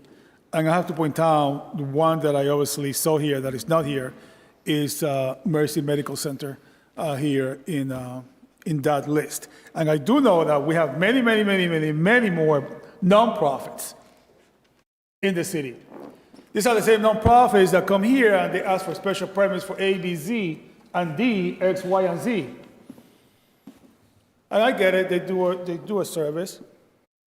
But we need to explore ways that we need to enhance those revenue.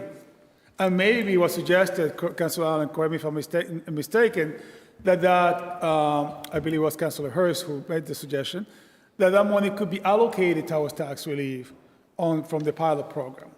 So again, Mr. President, I do believe that we need to seriously look at this and other revenue fundings for next year.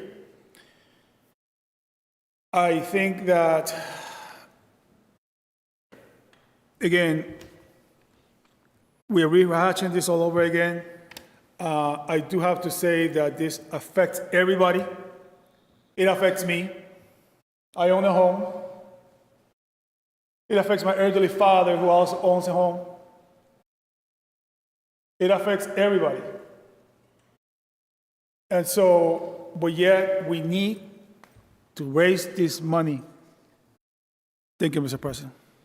Thank you, Councilor Davila, Councilor Brown, followed by Councilor Allen. Thank you, Mr. President.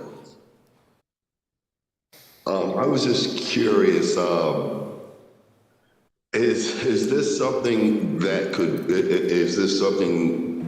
be continued, or is there changes that can be made on this? How would that affect us, just as far as Councilor Brown, if your question is just procedurally relative to our authority right now tonight, yes, it could be continued. As I stated earlier, there are 2 additional meetings scheduled this week, one tomorrow and one Thursday. It could be continued to that item. It should also be noted that item 3 is dependent upon the transfer of item 2. And so if item 2 is not acted on tonight, whether it goes to committee or whether it's continued, if it's not acted on, it will be impossible to act on item 3.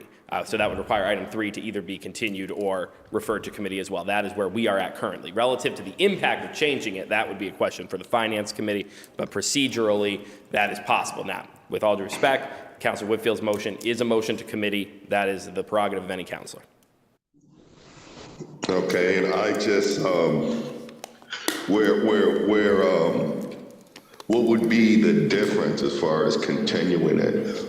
Having the ability to continue it, to seeing if, there is some wiggle room as far as with any of the numbers that we're talking about, if we have opposed to putting it in committee, what's the difference? So if we were to continue it, that would bring us back for a discussion immediately tomorrow night at 6 o'clock, as that meeting is already scheduled. By referring it to committee, the item would be referred to committee, the Finance Committee that is.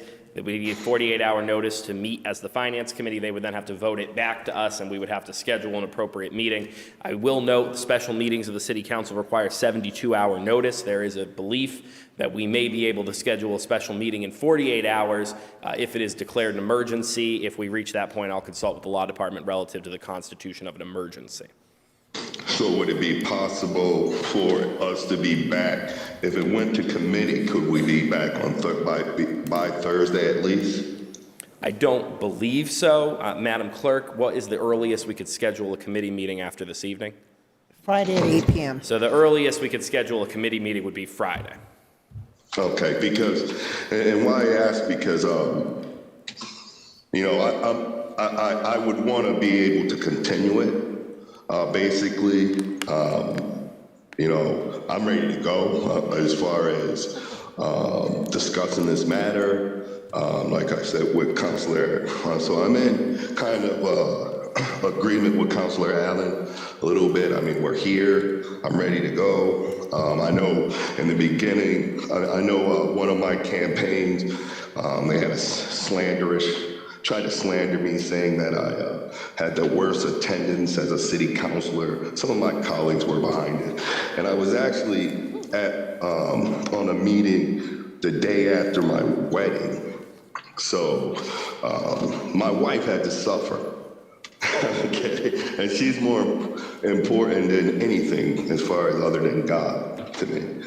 So, I'm ready to go. I mean, I don't think, I've made sacrifices as far as jobs and family and everything. I'm ready to debate and get this going. And if we can continue it, so we can talk to the mayor and see if he got wiggle room, I'd like to continue it. I don't believe putting it in committee is the right thing to do because, a colleague is gonna miss a day. I mean, we have colleagues who do miss days once in a while. Fortunately, I'm a colleague who, unbeknownst to slander, probably has one of the best attendance as a counselor. So I'm ready to go. I think we should continue it, not put it in committee, because we only really need to ask the mayor, hey, we got some wiggle room. And I think it'd be very, very irresponsible to the actual people, the taxpayers. Now they gotta wait.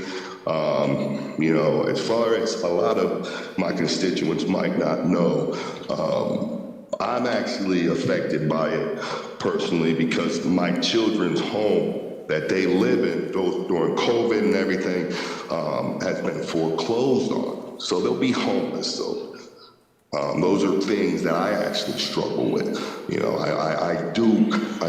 I don't come, we're a working family. We work for what we get, believe it or not.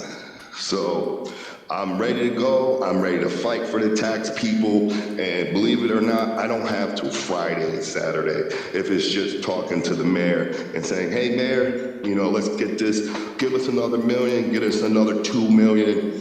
I don't believe putting it off in the committee because a colleague has to go to work or a couple colleagues can't be here. It's a responsible thing to do. Thank you, Mr. President.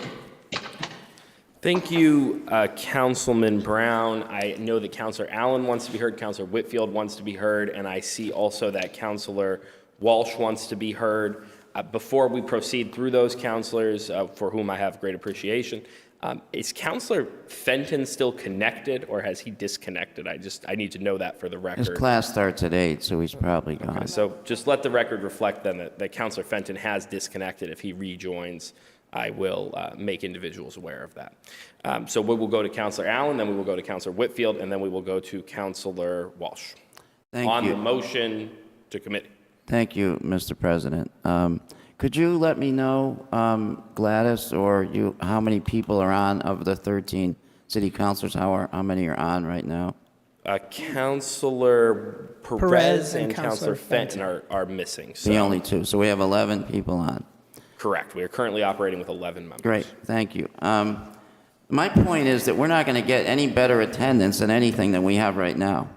The Finance Committee is sitting right here. Councilor Whitfield, Councilor Govan, and myself. I think I made a motion. I didn't make a motion, but I mentioned before that I had spoken to the mayor's office. Along with that was I said there would Chief of Staff Ash said to call him in the morning and see how this went. So I think the best use of our energy is not to put this in committee. We have a committee right here, right now. We have everybody except for Councilor Fenton and Councilor Perez.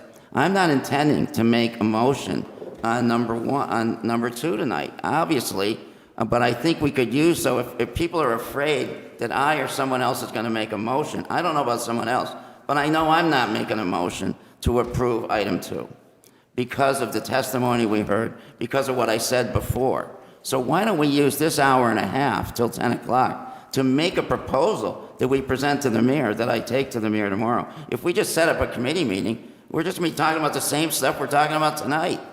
So let's be action-oriented and make a proposal so the mayor can say, I agree or I don't agree, or somebody goes besides me. I just, as chair of the finance committee, I made that approach today. But to delay it and say, we've all heard the arguments, that now the time is for action. Do we want to take some money out of free cash? Do we want to take some money out of stabilization? Do we want to increase this number? I mean, that's where we are. Is there if there's an action orientation to this committee, then let's do it. Let's make a recommendation. Most of it probably won't work, but something might work if we put some time into it. And we've certainly put enough time into talking about it and all that. Now, how about, so I would suggest that we put some time into something that somebody can take to the mayor tomorrow, which I would be happy to do. Councilor Whitfield? Thank you. Pat, sorry to make you stand again. You were standing for a long time. If we continue, and I'm only doing it based on what you say, not based on what rude counselors say. Will you, not you, Counselor Allen, not you. That wasn't directed towards you. Be able to negotiate, you think, something with the mayor tomorrow? I can certainly talk to the mayor. It's ultimately his decision, so. So just for the record, just for the record and for the public, this decision is going to come down to if the mayor wants to give more of a decrease to the taxpayers. Correct. Okay. I wouldn't be inclined to be in favor of much more than we're doing, but it's ultimately going to be the mayor's decision. What would you be inclined to, you think? I mean, just give me a range, like 2 to 4, like. Yeah, I certainly wouldn't want to go above 3. Above the 3. Okay. So. I know you're not going to be happy, but, I mean. I'm not going to be completely happy, but if we give it a real effort to do our best, and if our best is to get 3 million instead of 1 million, I want 11, but I'm pretty sure we won't make it that far. But any more of a reduction that we can do for our residents, I'm willing to do that. So, Councilor Letterman, I would like to withdraw my motion to send to committee based on what not rude counselor said, and I would like to make a motion to continue. Second. Councilor Whitfield withdrew her motion. She's made a new motion. That motion is to continue. That would continue this to the next meeting. It's seconded by Councilor Govan. Is there any discussion on this motion to continue? I would just like a clarification. So, Yes, Councilor. she withdrew the motion to committee. Motion to committee is gone. Gone, and the motion to continue. On the floor. That's on. I mean, that we have to vote on it. We have to vote on that. Yes, that is what we are And what would discussing. it do? That would continue, as currently stated, it would continue item 2 to tomorrow night. Item 3, we would then have to deal with, but that would procedurally, we cannot vote on item 3 without item 2, the way that it is currently presented. Right.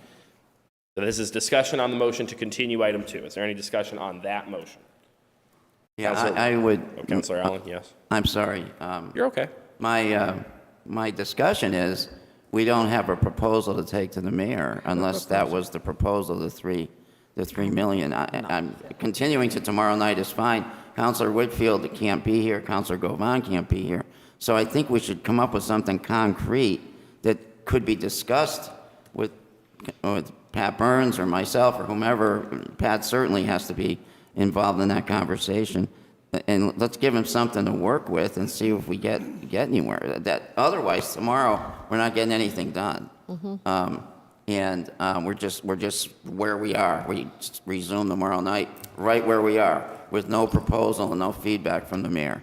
So let's be action oriented about it. And if that 3 million number is something that we could agree on, and we don't. I don't know how we would procedurally vote on that tonight, but that's up to you, Mr. President. But it just seems like we would be moving the thing rather than sitting still and coming back 24 hours from now and picking up. We'd find something out. Thank you, Councilor Allen. There are many councilors that want to be heard on this motion. I believe almost all councilors that are currently participating want to be heard on this motion, and I will get to all of you in as orderly a fashion as possible.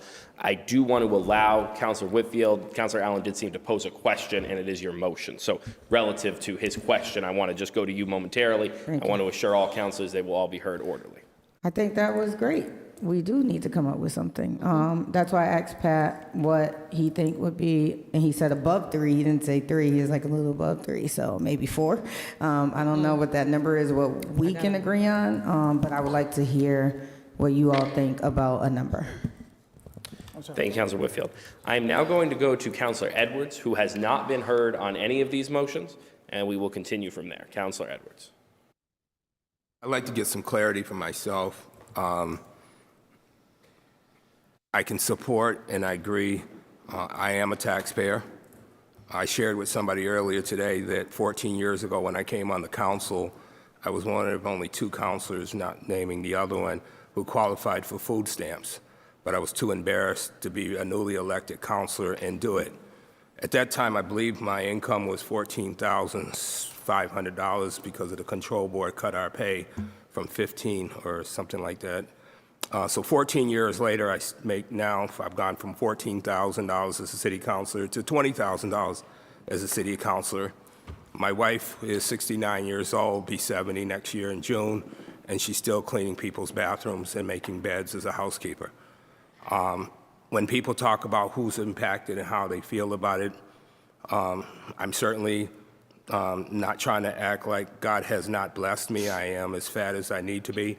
I've not missed a meal, and I'm doing well enough financially to pay all of my bills on time, at least the minimum. That being said, I don't ever want to get into a contest about who's more hurt or harmed by the votes that we make. But I need clarity because my understanding is that we vote to approve the money or accept the money or whatever, but the person, as it's been already stated, that makes the decision is not in the room, but they hear and they know what's being said and it all gets back to them. So I'm comfortable supporting $10 million if you can get it. $1 million is better than no millions. 3 million, if that's acceptable. But the reality is that we don't have the authority to do anything except to ask. And I can tell you, I don't intend to stay here until midnight tonight. In fact, I plan on leaving very shortly because whatever you decide, if you do agree to hash out a number to be presented back to the mayor for tomorrow or the next day, I'm okay with supporting whatever that number is that you take back to the mayor.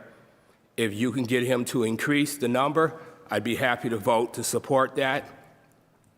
I don't believe that any of us, including the mayor and anybody who works with his administration, is purposefully conspiring to do harm to the taxpayers.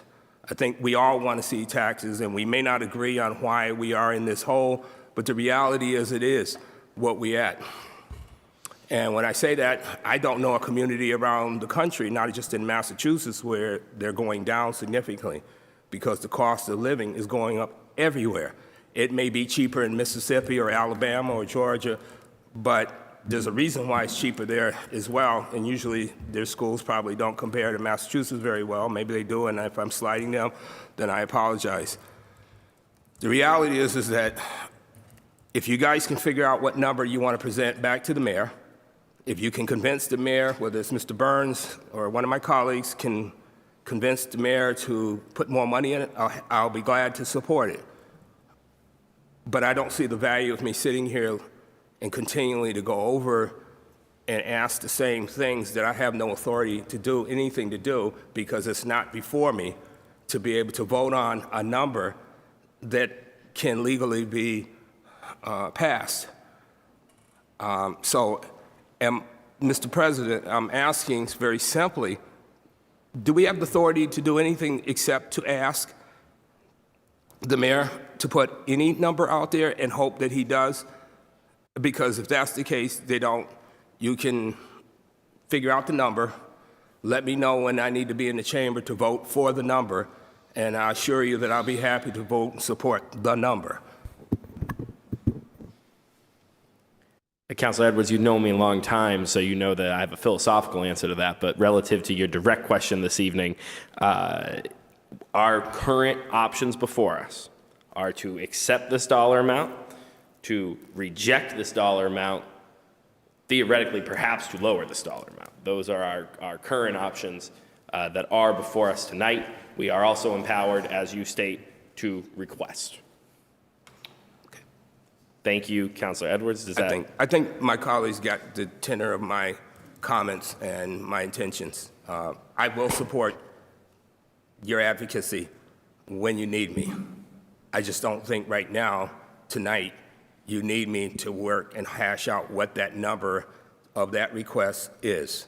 So as such, as a courtesy, I will wait for the end of the vote, but I intend to exit similarly to my colleague, Michael Fenton, or Attorney Fenton, without reason. Thank you, Councilor Edwards. We will go on this motion. If you're in the chamber and you're looking to be heard on the motion, raise your hand. Okay. We're going to go, I got 3 people virtually on the motion. I have 2 people in person. I'm going to go in-person, virtual, and I'm going to go as I see you in order for it to be as fair as possible. So, Councilor Davila, this is on the motion to continue. Thank you, Mr. President. Just a procedural question. We're talking right now about Councilor Whitfield's motion to committee, correct? This is Councilor Whitfield's motion to continue this My item to apologies, tomorrow. to continue, Yes. continue. And so procedurally speaking, we either pass that motion or not.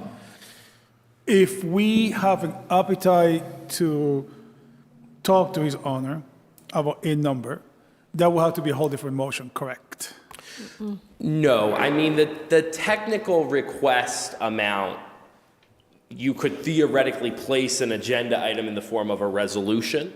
But I think that what our colleagues are proposing this evening is that we speak tonight to each other and we, by sort of acclamation, arrive at a proposal that would be delivered tomorrow by an appropriate individual. There's not really a mechanism specifically, but I think that, given that we can communicate with one another, I think we can probably arrive. I understand. So, Mr. President, again, I do share Councilor Edwards' sentiments.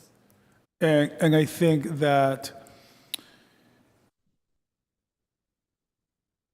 we need to, there's a lot more work to do, particularly in ways to identify more revenue, such as the pilot program, to help offset the tax relief. With that being said, Mr. President, if I could make an observation, sir, that may or may not be worth it to some councilors. I have had the honor and the privilege, sir, to be in these humble, wise and humble chambers. I'm going into my 4th year, my good sir. And it is my experience, and I have learned that, 1, you don't negotiate in public. And I feel that if we go to the mayor, with all the respect, he's going to tell us to boss off. We have an opportunity to pass this now. And I'm not opposed if we come up with a number, but I'm just concerned that we're just dragging this on more than we have to. And the reason that I say that is because I just don't want the residents to pay more than they have to. Thank you, Mr. President. Thank you, Councilor Davila. Councilor Hurst on the motion to continue. Thank you, Mr. President. I trust Councilor Allen will go back to the drawing board and get more. What that more is, anything more will help taxpayers. But whether it's 3 million, whether it's 10 million, whether it's 1.5 million, well, go back to the drawing board and get more. And when you come back with more, whatever that is, I'm sure many of us will agree with that more, but we can certainly entertain the discussion when we have that number. I don't think there's any reason for us to sit here and debate over what that number is. Councilor Allen has been successful in the past. Michael Fenton has been successful in the past. I'd imagine that's based on their relationship to the administration, whether it's good or bad, but they seem to have produced results. I have an expectation that Councilor Allen can go to the mayor based off of what he has heard today, and he can produce some results that may make the taxpayers happy. Now, I still might not vote for it, depending on what the number is, but I do believe that my colleague can go and produce better than what the mayor has come up with now. And I have every expectation and trust in my colleague to do so. And at that point in time, we can come back to the drawing board and engage in a philosophical debate that hopefully won't take as long as this one. Thank you, Mr. President. Thank you, former President Hurst. Councilor Govan. Thank you, Mr. President. And I would like to propose, as a member of the Finance Committee, that I guess the councilors that have a good relationship with the mayor go to him and ask him to find between $10 and $20 million from somewhere, if it's from the stabilization fund, free cash, somewhere where we can use that for the property tax relief for the residents. I would love to see it be a zero increase for this year to make up for all the 9 years that were increased in the past, because we are living in these are the best of times, as I've said before. This is not war and peace, by the way. But I think that as a member of the Finance Committee, I'd like for you to take that to the mayor, because that's what we're doing, and we want to continue the motion based on that proposal. If we want a number, there's some numbers, between $10 and $20 million. He's got some wiggle room to play with. He might not give us 20, but maybe he'll give us 15 or 10 or whatever number he decides on. But I think it's something that we really need to bring to him. The residents are watching. I know that they're on Zoom watching and listening to this debate. And I know that they're going to know that the mayor is being brought a proposal that will benefit them. And I'm hoping that he will find it in his heart to listen to what the residents said today and help out at least our seniors, right, that are on a fixed income. Thank you, Mr. President. Thank you, Councilor. Councilor Brown. Thank you, Mr. President. I would have to wholeheartedly agree with Councilor Hurst's statement, and I definitely 100% agree with Councilor Edwards' statement. I do believe in Councilor Allen's leadership. I believe that we can get more money. I think it really isn't, that big of a deal where we got to keep beating each other up about it, because I do have confidence in my colleagues. I believe that Councilor Govan, Councilor Whitfield, Councilor Allen, when they sit down and I had 100% faith that number is gonna be, if someone's gonna get the taxpayer, someone's gonna fight with the number, they're gonna come up with that number. And whatever the mayor agree with, because at the end of the day, it's up to him. I think we should come back at it and decide on that. And to Councilor Govan's point, I have a good relationship with the mayor, and I plan on whatever that number is, calling them also and lobbying on behalf of the people. Thank you, Mr. President. Thank you, Councilor Brown. Councilor Walsh on the motion to continue. Yes, Mr. President, is tomorrow night the only night that there's a meeting scheduled? Is the one scheduled for Thursday? There is an additional meeting scheduled for Thursday at this time, and following this meeting, I plan to convene with the clerk for the potentiality of scheduling additional meetings if needed. Okay, because I know I believe I have the same commitment that Councilor Govan has tomorrow night. I may not be able to attend the meeting, but I do think it's prudent to go forward, that we should all agree that the next step is for members of our committee to go forward and ask the mayor to reconsider the appropriation and offer more relief on the taxes. Thank you, Councilor Walsh. We can all say yes to that right now and go home. Thank you, Councilor Walsh. Councilor Click Bruce. Thank you, Council President. Apologize, we've been trials today. But I just want to agree with my colleague, Councilor Hurst, Councilor Edwards, Councilor Whitfield. Stuff has already been said, but I just want to go on record to advocate for our residents. And it's tough. It's tough. You know, I'm not personally struggling, but we feel the increase. So I think it's our due. We got to do our due diligence to at least try. We can't just sit here and accept it. All we can do is ask and see what the mayor says. And I think we need to go from there. But we have to try something because our residents and our constituents are definitely struggling. So I just want to go on record and say that I want to always advocate for our residents and to see if we can get something better than what we have currently in place for our residents. And it doesn't hurt to ask the question because again, we don't have the authority to increase it, but we do have the authority to ask the question. And so I want to support my colleagues, and I thank you all for advocating on behalf of the residents. Thank you, Council President. Thank you, Councilor Click Bruce. Councilor Davila. Thank you, Mr. President.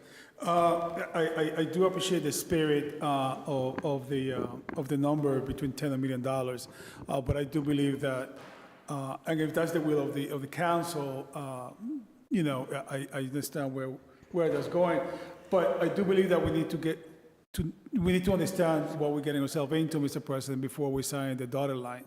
Patrick, I know you just sat down, but sorry, I have a quick question for you. I'm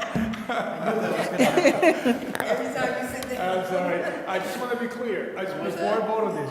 So, a little while ago, you told us that you rather not go over 3% from the stabilization fund, correct? Correct. So, using $10 million as a minimum, that's about 15%? Roughly? Yes, approximately. Okay, and so, again, going back to the bond rating, that may impact our bond rating, correct?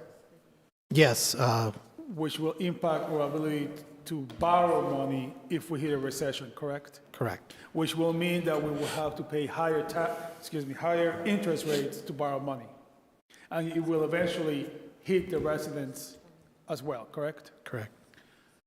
Thank you, Pat. Mr. President, I really don't know how to do this. I will suggest, and maybe you can guide me with your wisdom, sir. You know, I know Councilor Goban said between $10 and $20 million, and I don't know, I really don't know how to do this, but maybe we could say something, and I pose this question to this wise and humble body. If the mayor says no to that, which I fully expect him to say no, that we recounter based upon Patrick's suggestion of 30% to consider $2 million. And that will keep roughly within the professional and expert opinion from Pat Burns, who's always very straightforward with us. So I will take your lead as to how that could be done, sir. But so I'm just saying, if the mayor says no to 10 to 20, that we recounter with $2 million added to the tax relief, which will mean, so that people understand, a further $30 reduction on the bill. Thank you, Councilor Davila. As I stated previously, that there's not a mechanism for us tonight to take a vote on some sort of formal reference. I think we are having a discussion as colleagues, and I think that Councilor Allen has shared that he does plan to go to the administration as the chairman of finance and represent this meeting relative to that. And he will come back with results of that discussion. I think that's where we're at. If I may then, may I, through the presidency to Councilor Allen? Yes. Councilor Allen, if this is the will of the body, that we offer or counter, ask the mayor from $10 to $20 million as suggested by Councilor Goban, that we, if he says no, that we recounter with $2 million in tax relief, which will mean it will mean $30, further $30 decrease to the average resident. Well, I've heard a couple of if that's something we want to bring to the mayor, I'll bring it to the mayor. I'm doubtful that we would get anything on that scale, but I would bring it to the mayor, and we would probably have a discussion. I've just texted Tom Ash for a time to meet tomorrow, and have a discussion. I think what Councilor Whitfield said before, 2 or 3 would be good, kind of thing. I think we're more, if we get anything, I think it would be more in the order of that. But I would be certainly willing to bring the other, the higher number thinking with us, because we spent a lot of time on this, and the mayor needs to hear it. Right. And so, yes, I would. I don't know if I answered your question directly, but. No, you have. And with that being said, I will close with this, Mr. President. In lieu of that, then I don't think it might be worth it waiting until tomorrow to see what the mayor has to say on this. And so if that's the will of the body and through acclamation, then I will support the continuation to tomorrow. Thank you, Councilor Davila. Councilor Whitfield, on your motion. Yes, my final response, because everybody's ready to go, but we keep talking. 10 million, and then negotiate from there. I don't want to go 10 to 2. Negotiate, and he doesn't have to like me for me to call him, so I'm gonna call him too. Yeah, we don't have to be friends. We got a city to take care of. So whether you take my call or not, I will leave the information, and we can also encourage our residents to call and let them know what he's going through. This is a government. This is a democracy. We don't have to depend on anybody to speak for any of us. We can all speak for ourselves, and he can like it, not like it. But I'm glad that you're at the negotiation table, Councilor Allen. I said I'm glad that you're at the negotiation table. So do our 20, work your way from there. 20. Thank you. Thank you, Councilor Whitfield. Councilor Brown?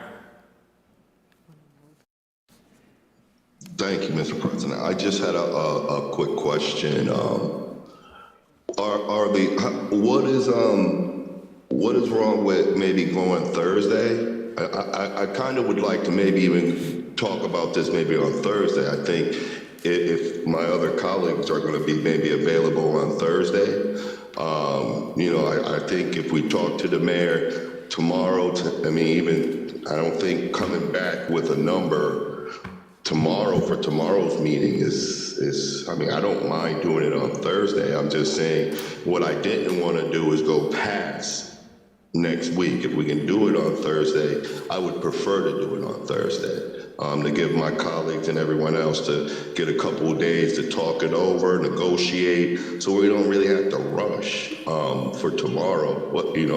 My concern wasn't that we have to have it done by tomorrow. Thursday to me is fine. So I would just would want to know if my colleagues are going to be around on Thursday. Thank you, Mr. President. Thank you, Councilor Brown. Again, I appreciate the comments. The current schedule is currently in place. The meeting is scheduled for tomorrow. The continuation will be to tomorrow. There is a meeting scheduled for Thursday, and I will discuss with the clerk the potentiality of scheduling additional meetings if needed at that time. So the motion is on the floor. Mr. President, you already know the 3 people can't be here tomorrow, so the Thursday suggestion makes sense.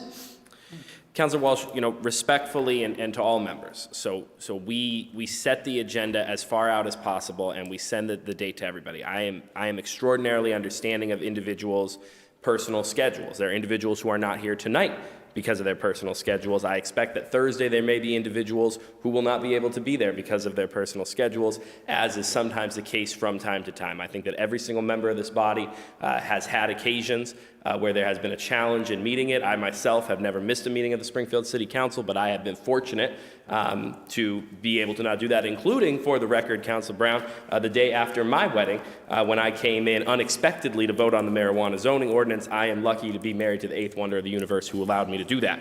And so I borrowed that from my friend Bishop Dobbins. So I appreciate the scheduling conflicts.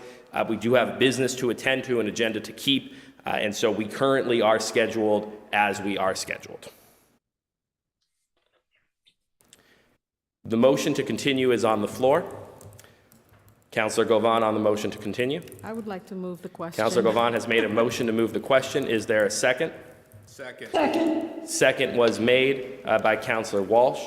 At this time, we'll now ask the clerk to call the roll on the motion to move the question. 9 votes are required. The 9-vote motion to move the question will end debate and proceed to then a vote on the motion.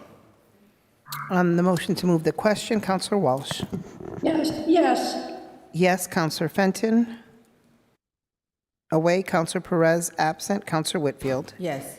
Yes, Counselor Govan. Yes. Yes, Counselor Allen. Yes. Yes, Counselor Brown.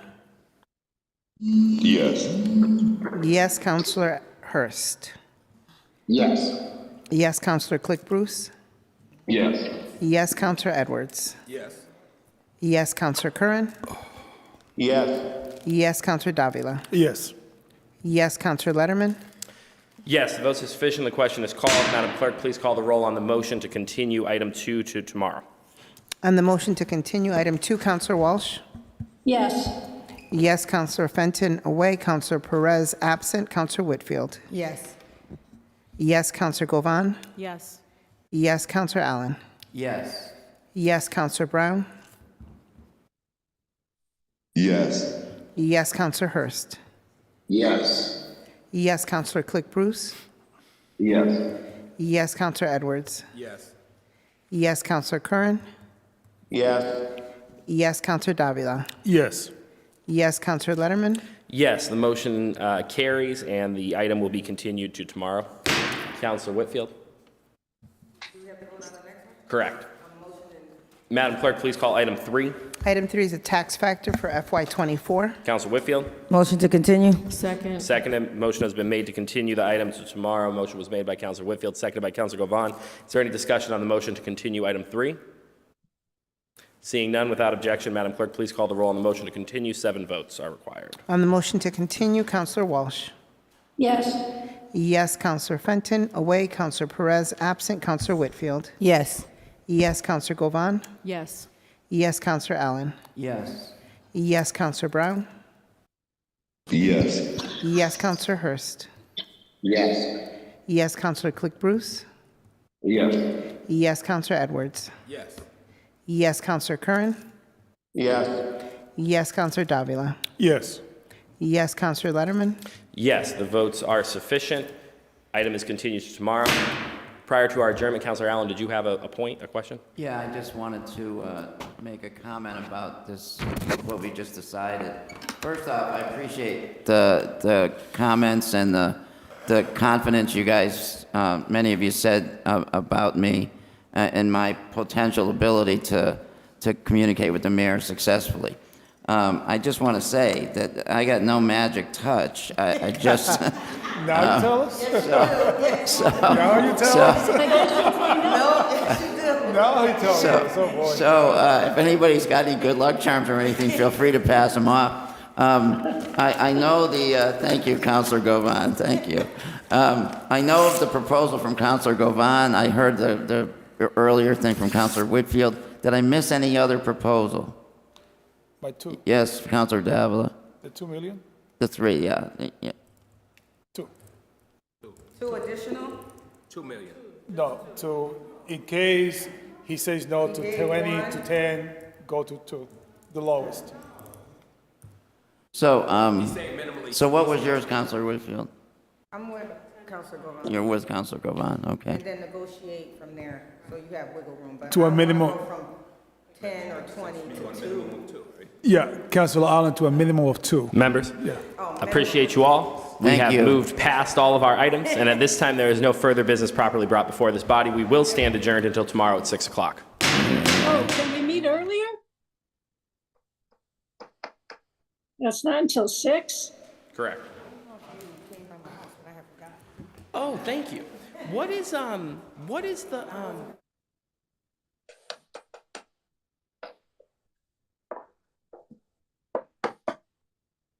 I suppose we can meet earlier.